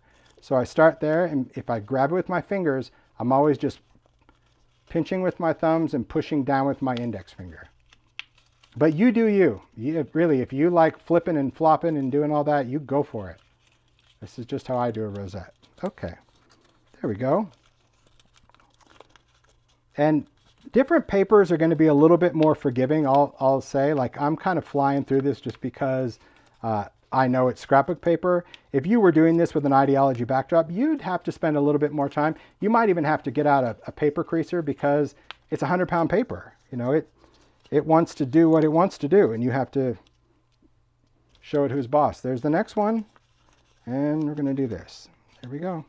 Once you get in the groove, you'll kind of just, it becomes very, I don't know. I could just do rosettes all day. They're super easy. Okay, now if you were, oh, see, sure, Zach, I can't flip. I can't.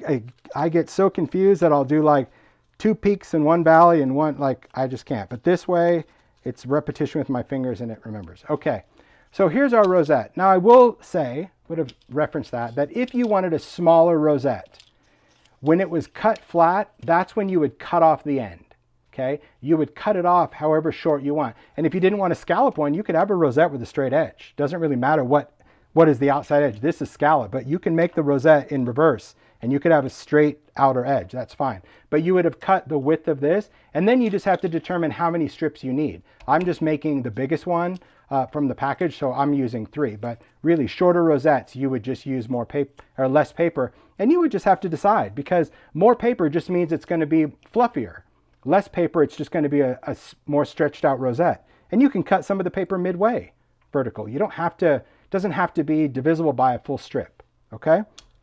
So on these middle pieces, because they're flat, you could use whatever adhesive you want. We know that we could use collage medium, we could use score tape, we could use whatever. So on that angled tab, that's where my adhesive is going. I'm just going to take a piece of that tape, place it down, rip, angled tab, put some of that down, and rip, and tab. But see, working on the craft sheet part, I don't have to worry about getting the glass all gunky of my mat, just in case I go over. There we go. Place it down, place it down, place it down. Okay, now we're just going to connect these. So I'm just going to peel this off, and again, fold that over. So because this goes down, this goes up, this is where you meet them in the middle. So I just like to, you can lay it flat, and you're just going to place it right on, like just to the right of that fold. Go to the next one. I know for those that would trim, probably is always like, trim that tape, please. Just fold it over. It's fine. So same thing, just going to place that down. And this also gives you just a little flexibility. If you have stripe paper, it also is another, a little helpful tool, because you can line up your stripes a little bit. Okay. And then we have our last one. And our last one, we're completing the circle, if you will. Okay. So our last one, we're just bringing these together. And so bringing these together, it is a little weird because, you know, but you have a little flexibility, or you can just place it right on top of the rosette. It doesn't really matter. Again, just follow the guides. I normally start here on the top where the arch is, just because I think it's a little bit more important to line up. But there you go. So now you have this big ring, this ziggity zaggity ring, where when it ended, it started, so it creates that perfect zigzag. So what I like to do is I'll just go in and kind of zhuzh it, put it together. Just make sure all my zigs are zagging. Okay. Now, before you get out the glue, just learn how to handle the rosette, okay? If you, whatever you want on the outside of the rosette, put on the bottom, put towards the bottom of your craft sheet. So I know that I want these scallops, so I'm going to put that down. If you wanted the straight edge, put that down. And all you're going to do is you're going to gather it from the top, okay? Kind of bring it all together, and you push it down. And when you push it down, it just makes the rosette. You may have to pop one in. There you go. There's your rosette. See that? That's it. It does it. It makes the rosette. Now, this is what I was saying on the rosette. You could cheat. You can actually make a bigger rosette by stretching it out before you glue it, or you can tighten it up. I prefer to kind of have it more tight in the center because I think you get a better pleat in there. When Debbie was making her little nest, this is where she kind of had one as a tray, and then for the other one, she kind of stopped it there. Maybe she added some hot glue first and then flipped it. I'm not sure of the dynamics of how she did it, but really, like, that's how that's how that works. So here's how I build the rosette. And again, you need to do what's going to work best for you. I'm going to start with a touch of hot glue, and I'll work just on the side of this mat just so it stays in camera. And I just put a little dot just to stick that piece of paper down. That's my landing spot. Okay, that's where I want my rosette to be. Do you have to use this? No. Could you just use a blob of glue? Yes. In fact, I used to use a blob of glue, but then I learned that I couldn't really make it work. Sometimes I'd miss the mark. So that's why I just wanted to put in a circle. Hey, when you visit it the third time around doing a rosette, you're like, hey, that little dot's important. Okay, so this one, that little embossed thing, this is where I'm putting like a blob of glue. Do you guys see that? I don't know. Can't really zoom in, but it's a nugget of glue. This goes around. This, gather around, see where that nugget is? Then you're going to like push into that nugget. And now you get like a glue boogie on the top. I like to just go with my finger and just, it's not that hot. I know you think it's hot, but it really isn't that hot. And then I roll that off. So I just kind of push that little dot in. And what that's doing is that's holding all of those little pleats together. So it's more than just the center. It's about getting the glue to kind of go into the zig and zag and stay together. That was just a little bit of glue that was on my finger. And this is a high temp glue gun. So really, by the time it oozes through, it shouldn't be that hot. Okay. And then you're just going to press that down. Just hold it just so it's cool. That's it. Then pick your center. If you're not ready for your center, you don't have to add the center now. But if you are ready for the center, you can add it. So maybe on this one, let's add a smaller one. It doesn't always have to be the big one. You can just take a little bit of hot glue, little scribbly bit. This doesn't have to be hot glue for this one. This could be foam tape. This could be collage medium. This could be whatever you want. And then you're just going to put that in the center. Now that our rosette is done, if you just give it a little twist, it comes right off of your mat and your circle is holding it all together on the back. That's it. Wow, that was so cool. So now you have that. So now when you go to place them down on cards or whatever, you have that, again, that spot to put foam tape or whatever you want. So that's it. That's how easy it is really to make a rosette. And I'm telling you, I'm saying easy because I've done a bazillion of them through the many years. But once you do it, you'll be able to just do it and talk about it and talk through it. The heart, the star, the same way. And again, they're different sizes than the originals. Same with the rosette. And then of course the pillow box. So the pillow box and the bag, also really easy. So yeah, and when you're die cutting your paper, you have to line it up. Meaning if your scallop starts on the red, then each time your scallop needs to start on the red. If you start on the red and then the next time you move it, you start on the white, well then your lines won't match up, will they? So just use the line in the paper as to your advantage. If you're doing polka dots, who cares? It could be kind of everywhere, right? But if you're doing something linear, the lines are already there in the paper to line up the die. It's nothing. It's really, really quite simple. So, and same thing with this one. You just bring that, you follow whatever parallel line. The stuff's there. It could be harder if you want to make it harder, but really it's super, super simple. So there we go. That was good fun.